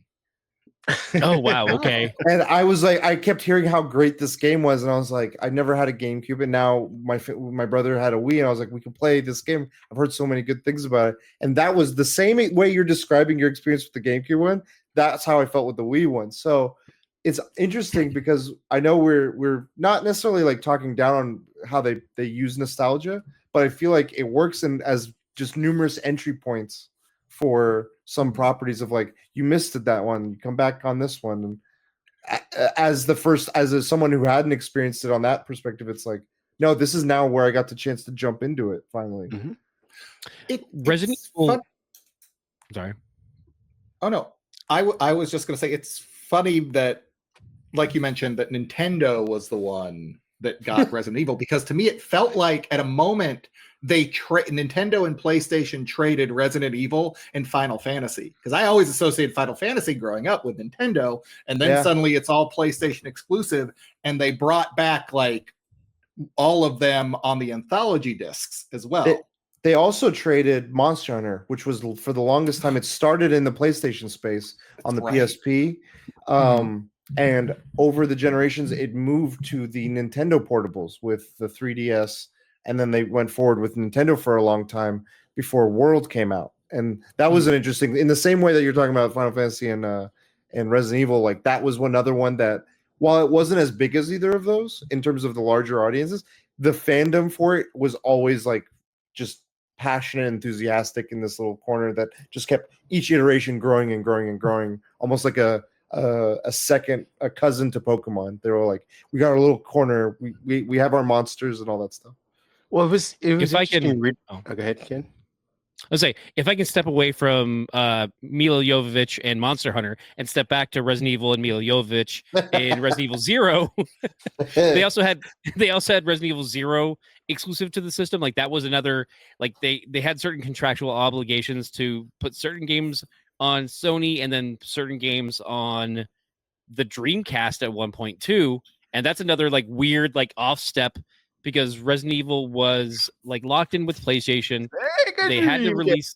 Thank you. They got the Dreamcast to do Code Veronica, which was a better sequel than say Nemesis, but they owed a sequel to PlayStation, so they had to do this like, okay, well you'll take this and we'll call it that, and then they jump over to 0 with Nintendo. I'm like, they were just like trading things back and forth, like, okay, well this isn't a sequel, it's a prequel, so does it count? And it was just a weird time in the franchise and the shifting steps in the console wars. So I just note. It was interesting reading up on the history of that, because it was less about trading, more about the partnership that they had, where Sony had the IP and they were basically letting Nintendo run it. And then Sony was like, hey, we have this new technology we want to use. Can you guys start using it? And Nintendo was like, no, we're going to stick with cartridges. And like, fuck it, we'll make our own console that uses CDs instead. And they were like, then Nintendo was like, oh, hey, we got the GameCube. We'll use CDs again. And Nintendo was like, too late, buddy. We've already started the PlayStation. So we're taking our properties and we're putting them on here. There's a lot to unpack there, because you're also overlooking the Philips CDI system, which was another like Nintendo, like, hey, let's try it. Nope, you're not going to try that with us. Okay, never mind. And after that is when you got the Nintendo Dolphin, aka the GameCube. So like we can talk about the Philips CDI and their Legend of Zelda games if we want. Like, do we want to talk about those? But that would no one cares. And fine, don't let me bring down the podcast yet again. That's been history. You got denied. You know who didn't? I gave you a fourth try at this. There was one man who didn't prescribe to any console exclusivity, and that was Tetsuya Nomura with the Kingdom Hearts franchise. His games spanned every console. There was no exclusivity. I wonder if that was more of like everywhere. Disney was like, no, We're not being exclusive. We're not playing the dumb game of exclusivity. We want it everywhere at all times. That series was harder to be a fan of than any other one, I think, because it went from the PlayStation consoles to the DS to the Game Boy, to the Game Boy Advance to just 15 other ones from there. Hey, you just need to take out the loan, buy all the consoles every time, and you'll be fine. What's the problem? They have a business plan. You don't want to get left behind, do you? No, not with my heart. Not in the Kingdom of Hearts. Not in the Kingdom of Hearts. That stupid key sword. The key blade. It's a blade. Sorry. We've touched a nerve. They never made one. They never made one for the Dreamcast, though. I just double checked. Well, because they didn't make a lot of things for the Dreamcast. They made Rival Schools, which is a fantastic fighting game that has is locked on the Dreamcast. It's ridiculous. Did they ever make it for any other console? No, or exactly. I think they made a ported version, which wasn't as good. Emulated version for Nintendo. Yeah, something like that. It wasn't as good. It's a letdown because it's like I just watched a podcast called Save Point Stories, and the guy was talking about MVC 3, and I'm like, man, like that was on the Dreamcast as well, and that's definitely worth MVC 3 as well. Yeah, I think it was MVC 3 was on the Dreamcast as MVC 2 was on the Dreamcast. Oh, 2 was on the okay, yeah, that's what it was. 2 is the one that took you for a ride. Right, that's what I'm thinking of. And yes, 3 was on PS3 and Xbox 360. Sorry, yeah, that's where I was getting mixed up. Thank you. When I think of Marvel vs. Capcom 2, I think of the Dreamcast. It's like the one thing I think of the Dreamcast about. Oh yeah. That was my favorite. And Hubris. I think about Hubris when I think about the Dreamcast. Oh, there it is. Man. Until they brought it on the Switch. That is the reason why I got the Switch. The collection is amazing. They just updated it too with new original artwork from the original artist. I've been playing that thing like crazy. I love it. I think it was weird. Go ahead. I would say what I think about the Dreamcast is the fact that when I was working at Hollywood Video, we were the exclusive rental pre-release for the Dreamcast. You could only go to Hollywood Video to it was like for like a month, maybe a month or a week long embargo. Like we had the Dreamcast to rent out, and like it was a big thing.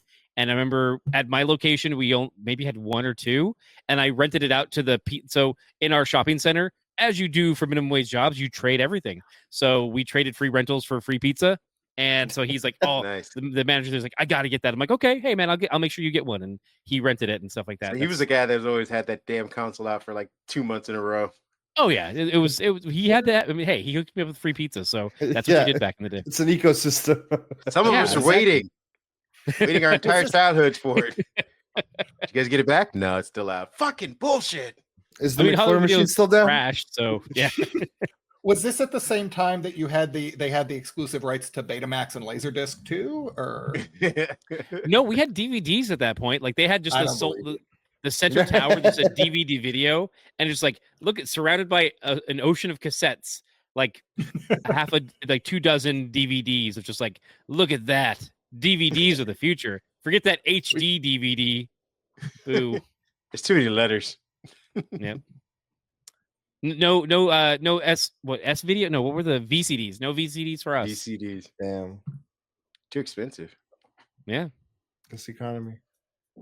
All right. I mean, I think we can round this podcast off by saying, how do you guys think the Switch 2 will fare? One, just in general, like, as a follow-up, to Kurosh's point that it's not a big game changer for a lot of people. I feel like a lot of people bought in on the Nintendo Switch, and it's been doing well for a long time. I don't know how many people are gonna be like, all right, well, I have here's a sequel that is a little more expensive and it just has better specs, but I've been playing well with this thing just fine as is. Will it suffer from that? 2, obviously the price with the tariffs and stuff like that, and then 3.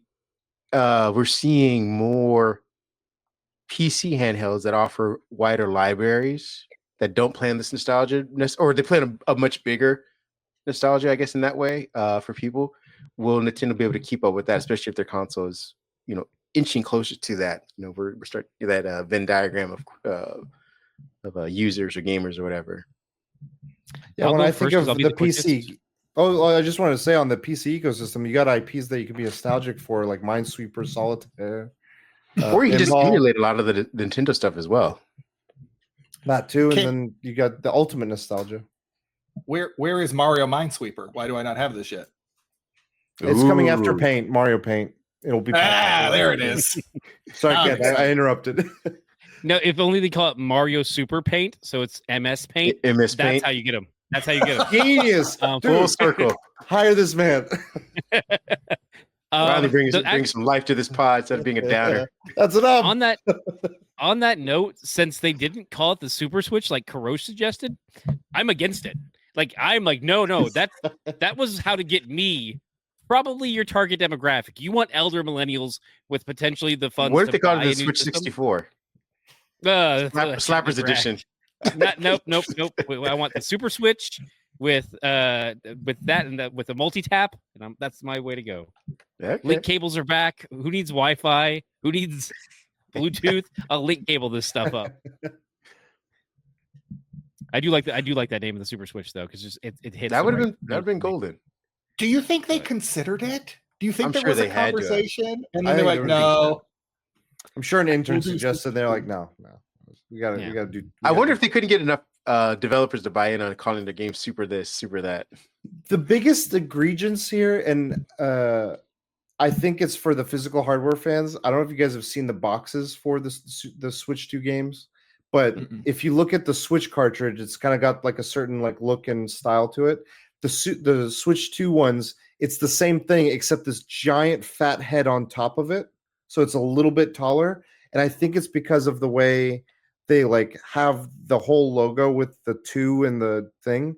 I think if they just kept like now I'm bothered as a physical media enthusiast at the way their collection is because of I think it's because of the name choice that stems from it. That's why. So you're going on record now because of that. This thing is going to fail like the Wii U. Gotcha. Okay, if I were to say there's some stuff to unpack here. I think why are they bigger than the other ones? You looked it up. Yeah, that really like just from okay. So I'm the guy who's bothered by the Simpsons season that's Homer's head. Okay, like why can't that just be? I mean, yeah, you could have mailed in, but no one did, and that's why you can't find any of them. But like on the shelf, that's just a whole other like I gotta adjust shelves. No, that's dumb. Like I don't like it. Especially, I think they're making a lot of people just do digital downloads anyway.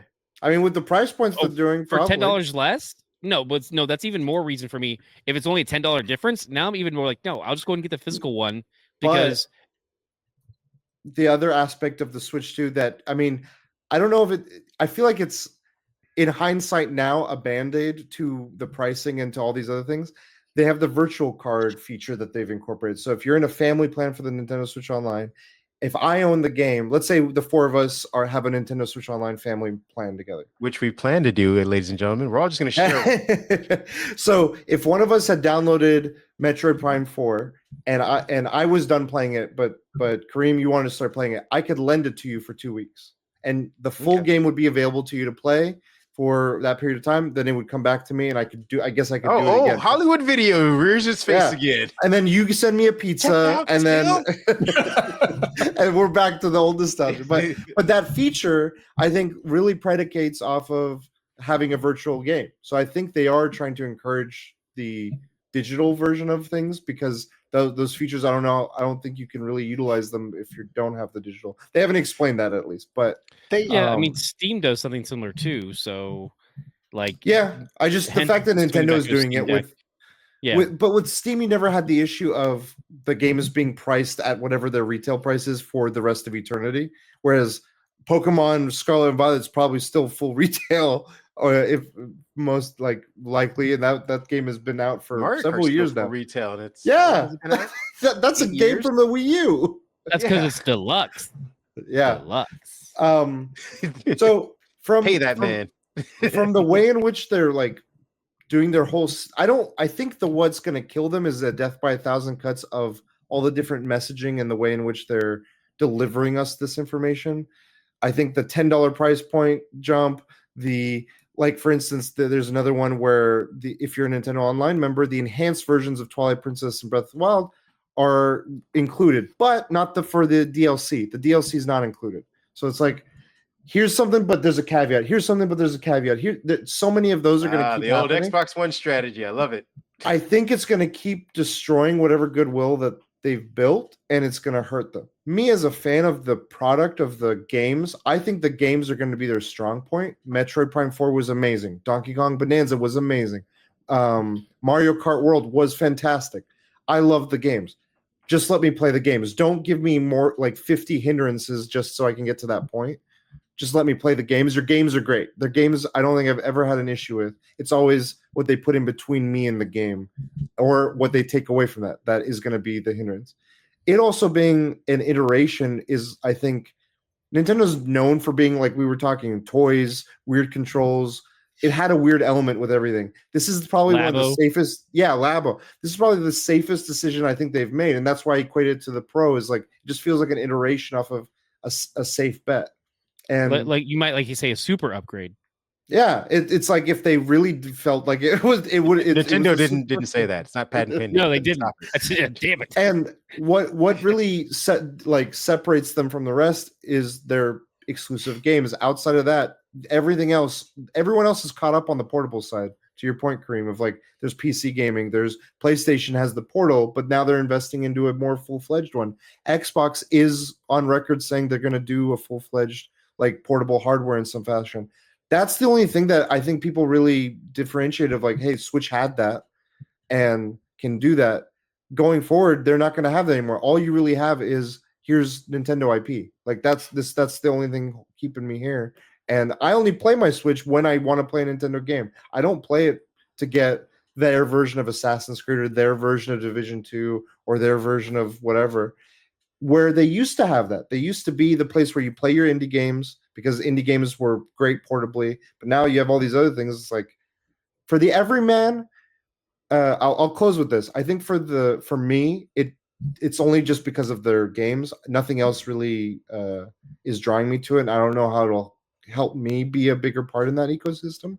I think for the everyday consumer, though, price point is going to be the biggest hindrance to it. If they can get to, if we as a like, just as a culture, as the tariffs, as a general economy, if it's a temporary thing and it goes away, I think the Switch 2 could be a success, because for many people, that is where they're like, oh, I'll just buy my kid this console and I'll play everything here. And if I can play a version of Cyberpunk, if I can play a version of Civ or a version of it, even though it's not the best, if that's their like wide audience appeal, that can work in the same way that Game Pass can make sense for most consumers. I just worry about these price points like pushing people out of it, of like $90 for a game, $80 for this game, with these 18 caveats. Parents aren't going to be able to keep up with all this stuff. Yeah, sorry, that was long-winded, but there's so many things, there's so many elements to it that I think just culminate into you want to be excited about something, but you're like, you just keep giving me more and more reasons to question it, or to be confused by it, or to be distracted by something, that it takes away some of those elements for me. It deteriorates it, erodes at it. I think, I mean, that they're all valid points, because when you, to your idea, like when the Switch 2 comes out and I get the new Zelda game, I'm already gonna be upset to be paid $90, or then plus if there's DLC. But I'm also gonna only be buying. It's like when I first bought the Switch, we went in on the Switch because of New Horizons, Animal Crossing. Oh yeah, everything is going on, and it's like, oh well, we're all locked inside now, so let's do this, because that's what's gonna give us a little bit of happiness in this horrid time. And hey, keep it bright, keep it bright. I'm trying to kick it back up, but like initially, like I didn't buy it for the Legend of Zelda for Breath of the Wild, because I'm like, it's essentially I'm paying. It's the system costs this much and the game costs this much. So I'm buying it. Just the game is now over $100, because the game is, I have to get the console. Like that was what was pushing me to. It's the console seller was Breath of the Wild, and it didn't even sell me 100%, because I'm like, I can't rationalize that with everything, and the pandemic pushed New Horizons for me. Whereas with same thing is going to happen with this one, is like, until it becomes like some kind of special bundle, or it gets me in on like, okay, I'm going to get the new Zelda game and I'll get the Switch. I'm not going there, to your point. I'm not going there for the Assassin's Creed version of Nintendo's version of Assassin's Creed or Nintendo's version of whatever it's going to throw out there. For me at least, they need that console seller like Zelda, and even then it's hard because that's all I'm here for, because I can get all the other games in other mediums. So I don't know. Well, I would also say a lot of it's going to be dependent on how the launch rolls out, because you can see a scenario happening where there's a limited number because of world politics and because of everything going on, and suddenly it's a reseller market, and instead of going for $500, they're going for $1,500, and really cutting them off early on. It could become very problematic. I'm thinking of like the problems that the Xbox and PlayStation 5 had early on, just trying to get the console into people that want its hands and not being able to, and really hindering them early on in the life cycle. I'm curious because I know that we spoke a little bit to this, or maybe I'm thinking of another podcast, honestly, of the way the market has been reacting to, like, if we don't get certain movies in China, we're not going to make enough money back on them for us as the capitalist society that we are. But with Japan producing the Nintendo, and they won't be seeing tariffs on themselves internally, how well will it sell better for them? And will they be able to have enough of a base there? Like, because to my knowledge, the Xbox doesn't sell very well in Japan.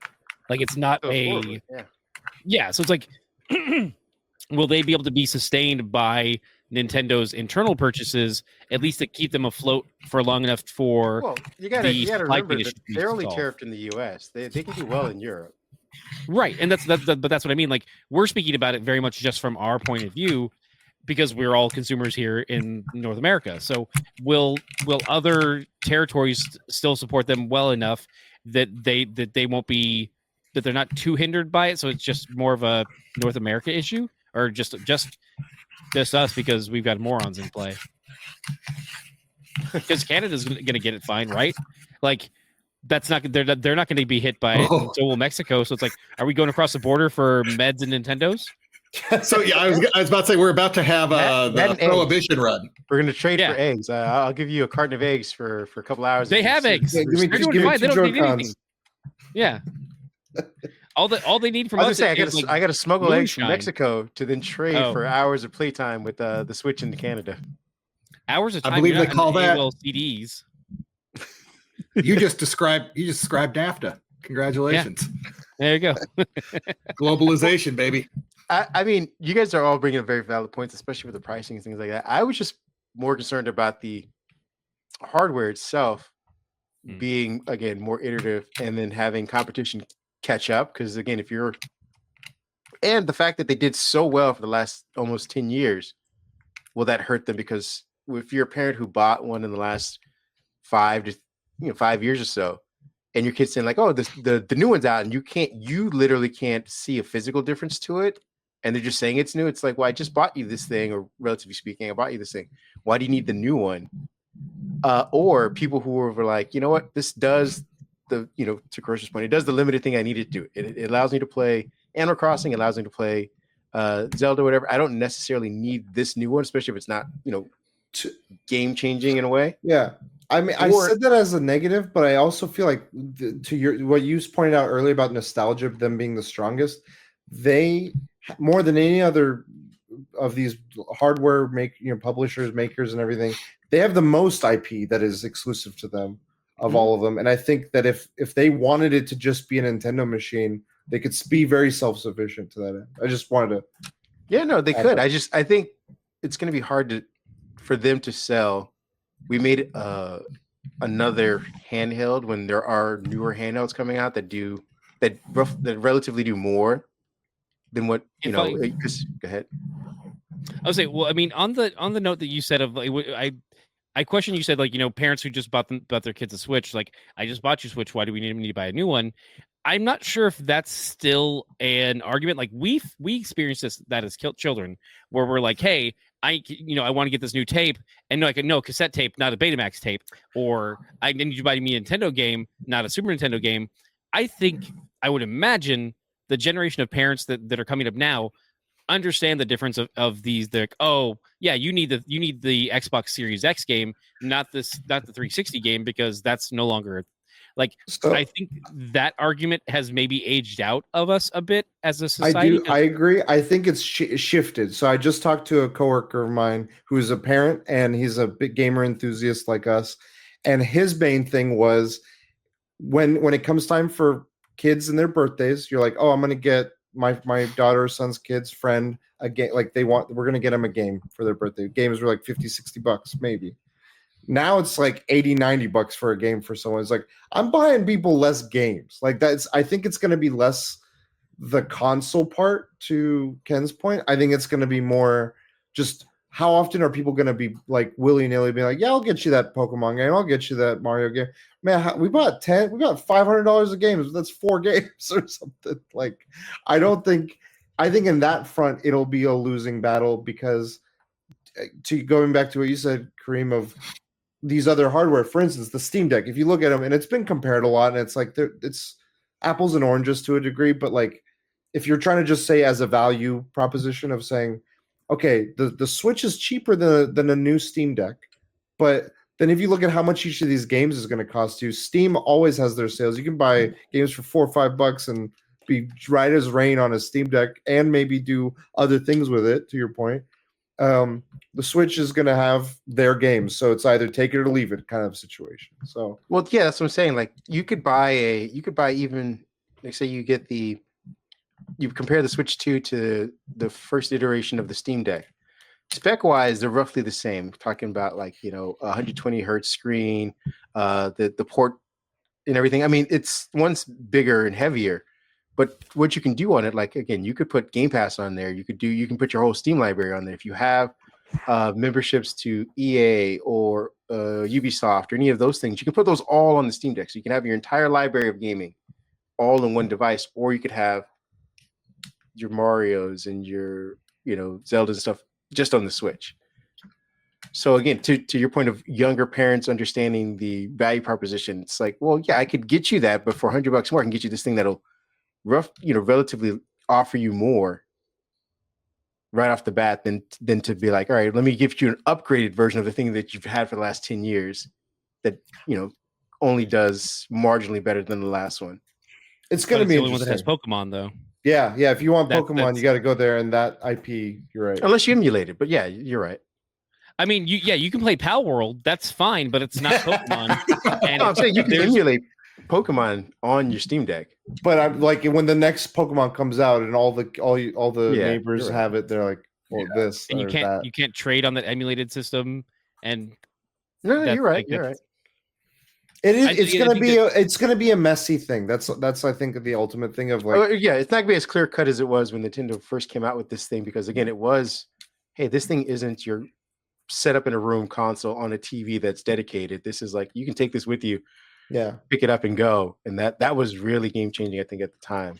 And I pick on Nintendo for the lack of weirdness, primarily because they're the ones that most notably do that. But in general, I think as we go forward with each generation of consoles, we're going to see diminishing returns on like what is really changing. Oh, we have been, yeah, we've already been seeing it, and you have like, I think it's going to more so change.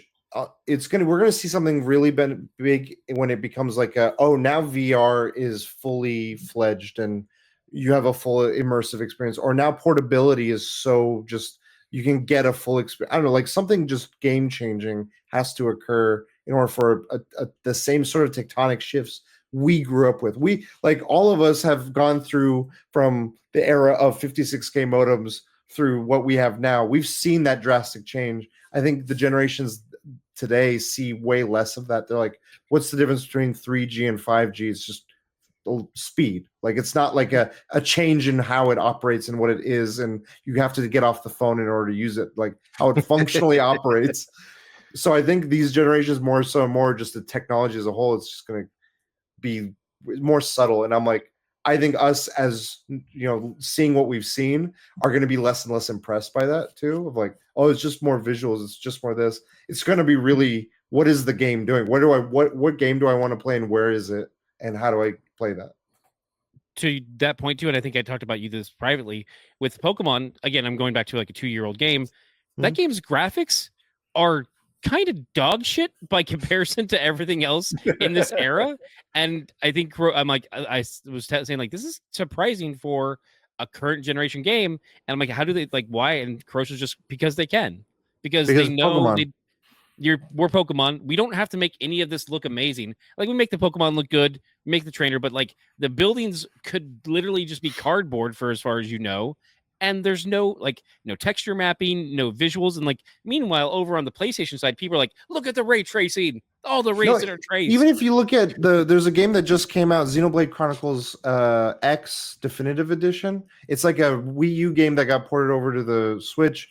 Their open world is mind-blowing. That if you look at that and Scarlet and Violet and be like, these both came out on the same console, you'd be like, I call bullshit. Like that is not the same thing. But to that point of Pokemon being Pokemon, they saw the sales of Scarlet and Violet and they said, no, we could change it. We could make it better, but we're making billions. Why would we spend extra effort changing that formula with the potential risk of losing something? So they'll tweak one thing.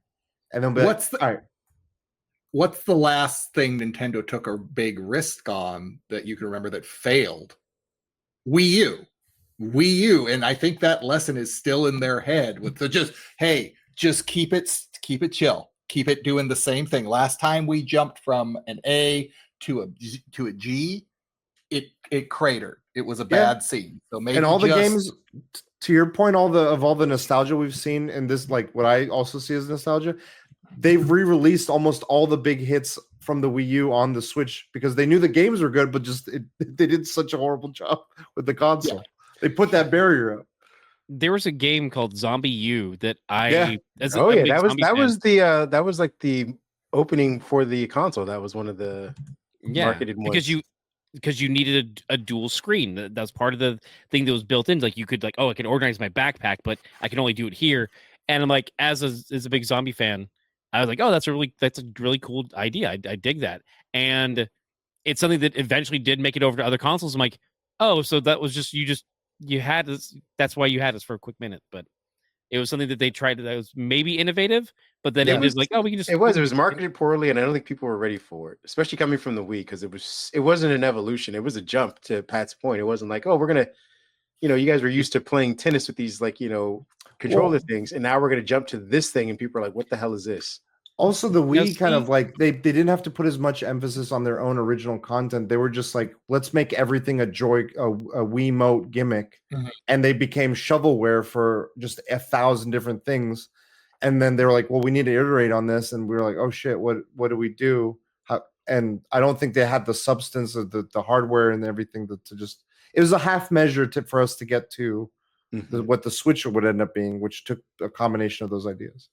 You know how they could have made it more successful?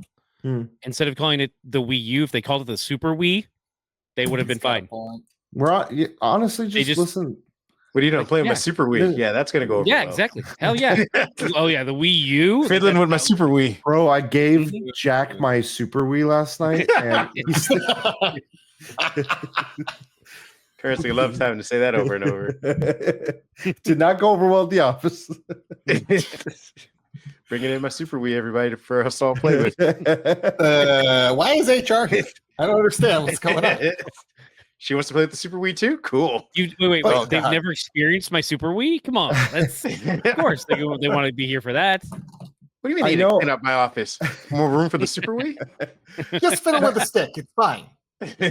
And I know we've shared a lot of concern, but I do want to say, just going back to the Switch 2, the games that I played, all of them were great experiences. Like Mario Kart World was a interesting and new way to play Mario Kart in a way that I never thought they would they kind of reinvented it in a way that I was like, oh, this is cool. Like I want to see this further explored and played, and I just want more of it. Metroid Prime 4 I can't believe we're seeing more Metroid Prime.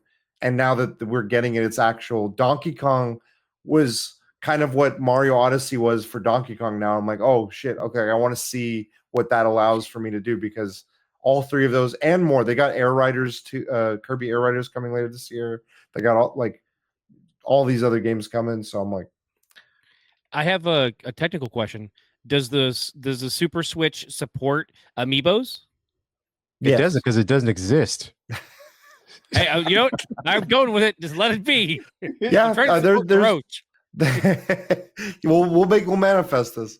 Well, no, when here's what they're gonna do. When the OLED Switch 2 comes out, they'll call it the Super Switch 2.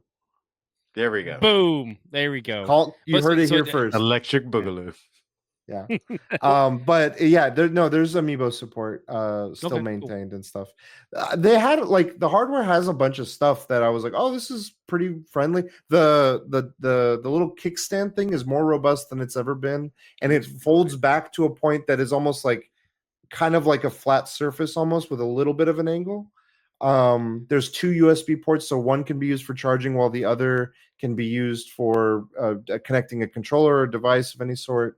You don't have to use the webcam that they have that's proprietary. You could use a regular old webcam of your own for any of those games.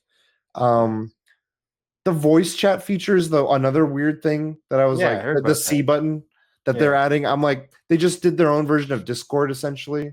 But you know, it's Nintendo. Maybe they'll tie in Discord at some point. You can just hit that button to do a. They're not going to do that.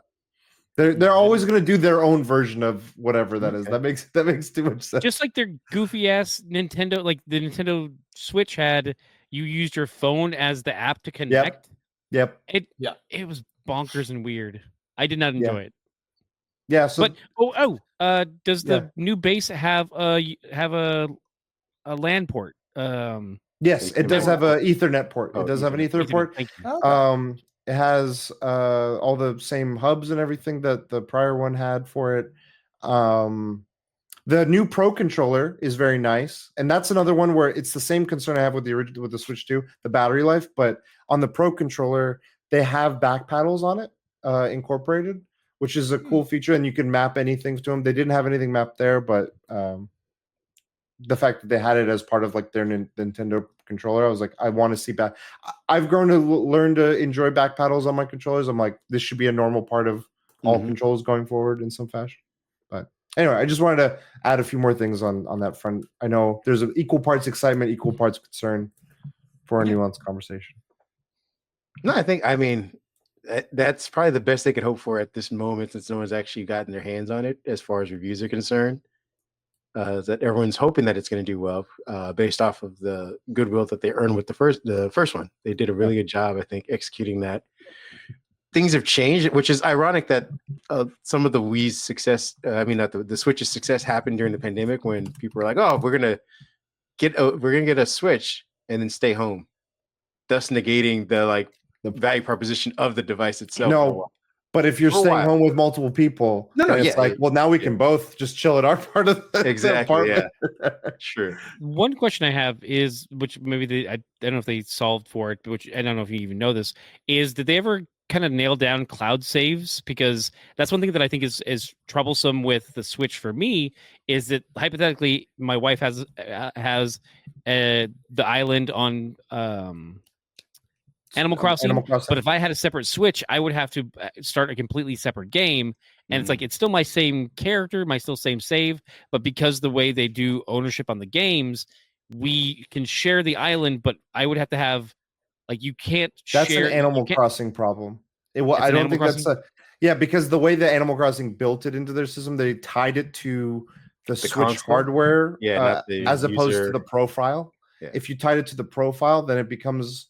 There is a primary profile that is the owner of the island or the primary resident of the island. But yeah, I remember, I think even Alex and JPG that was one point of contention for them, because she started it on his Switch and then eventually went to get her own Switch, and it became like, I better be able to bring my island with me. Yeah, he kept it in the divorce.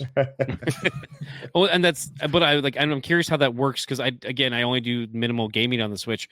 But like, if I have my Pokemon saves, if I got a new Switch, would those Pokemon saves be cloud based, and I could take them as long as you have the Nintendo Switch Online? They're tied to having the online service. Your cloud saves are all set. That I've done transfers between Switch consoles, and just a regular save file it's a seamless thing as long as you have the cloud saves, or as long as you have that service. Yeah, that's interesting. Cool. And to Patrick's point at the very start of the show, the expansion pack to the online service is what allows you to play N64, Game Boy Advance, and there was a few games with like added stuff, like Mario Kart 8 had it like their additional courses. Animal Crossing had like an expansion pack. They were included as part of the expansion to the original, but the base one has save clouds, just the OG retro games, and online play. I appreciate Nintendo that they stayed on brand and called it an expansion pack.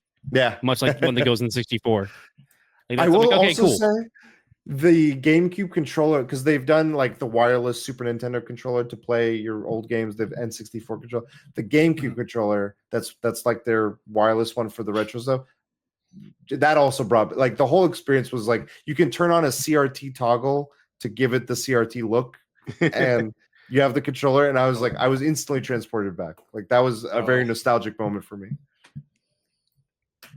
So, well, I guess my last question is: I hope they solve the stick drift with Joy-Cons and figured something out, because that's definitely was one of the big black eyes I think on the Switch was just the constant Joy-Con. They solved quality. it. Go buy another one. Yeah, exactly. I think I don't recall, and don't quote me on this, but I think they're using the same sort of technology, so there is still cause for concern. But they've reassured on paper that they're not going to have that issue. So we'll see. That's one of those wait and see as well. I don't think use that technology from the N64 because that thing never drifted, even though you were smashing on it for every game. You never had the one that just started becoming like, oh, let's give the back controller to the fourth player. It just hey, you don't. After old age, that stuff settles in, and just you get a little limp stick. It leans to the left a little bit, you know. Yeah. Before Mad Catz controllers, there was the busted N64 controller. Oh, Mad Catz! If they ever do another Brave Little Toaster, they should have an N64 controller. It's like people who work out with a weighted vest. That's all it is. It's just making you better. What's his name? What's his name? Something Goggins. Walter Goggins. Walter Goggins of N64.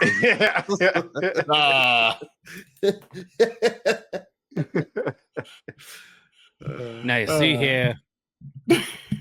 Well, on that note, Kurosh, thank you so much for joining us. This has been a blast. Yeah, thanks for having me again. I appreciate it. Where can people find you, follow you? Once again, stalk you, hunt you down. Yeah, come find me. You can watch WrestleMania with me at Cujo Prime everywhere. Ooh, that'd be fun. On my YouTube channel and podcasting services, you can find my podcast Save Point Stories, where it's similar. This was very much in the vein of that, of like reminiscing or finding the connections where you have with games or a specific game and why it means so much to you. So I've been having a guest on every episode, going down that memory lane and going, whether it be old or new.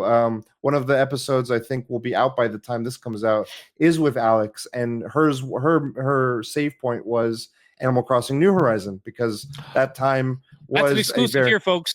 It's not online yet. It's breaking news. It depends on who's editing faster. That's fair.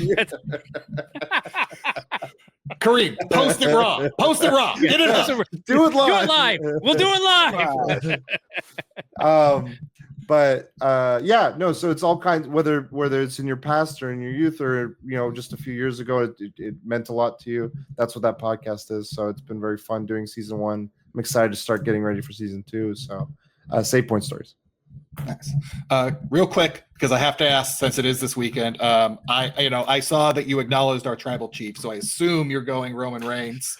Man, I know that that's my favorite match of this that I'm most excited for. I'm a little torn. I'm not voting for Punk, just because he got his win already by getting to main event WrestleMania.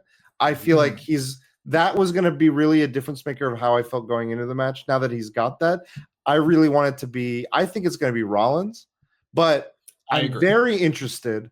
I'm most invested currently in where Roman's character goes forward, because it feels like he's slowly just had everyone remove from him and betray him in so many different ways. It's leading to a very nuanced, long form storytelling for his character that I'm very excited for. Like this, where he's at now, is very exciting for me.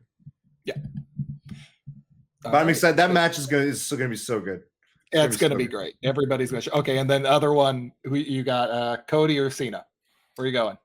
Cena. I don't know. I think.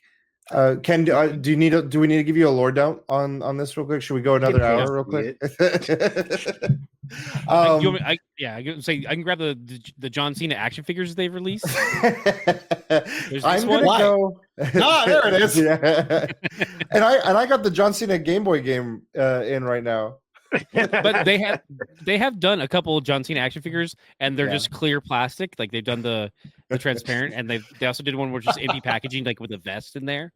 Like, I appreciate it. Like, as a toy collector, like that's peak. It's like the empty box of the Wonder Woman Lego set of like, that's her invisible jet. Like, I'm gonna go Cena just because I think him winning would lead to a more interesting story for both characters. Yeah, I agree.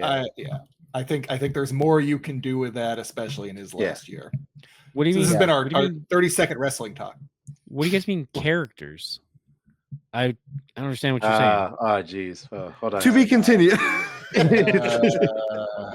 We'll talk offline. Wrestling is real. You're right, Ken. No, let's really talk about the elephant in the room. Wrestling is real. Okay, it's real to me. Kurosh, thank you so much for joining us, sir. Everyone, I can't even see him. Good night, everybody. Tribal Chief.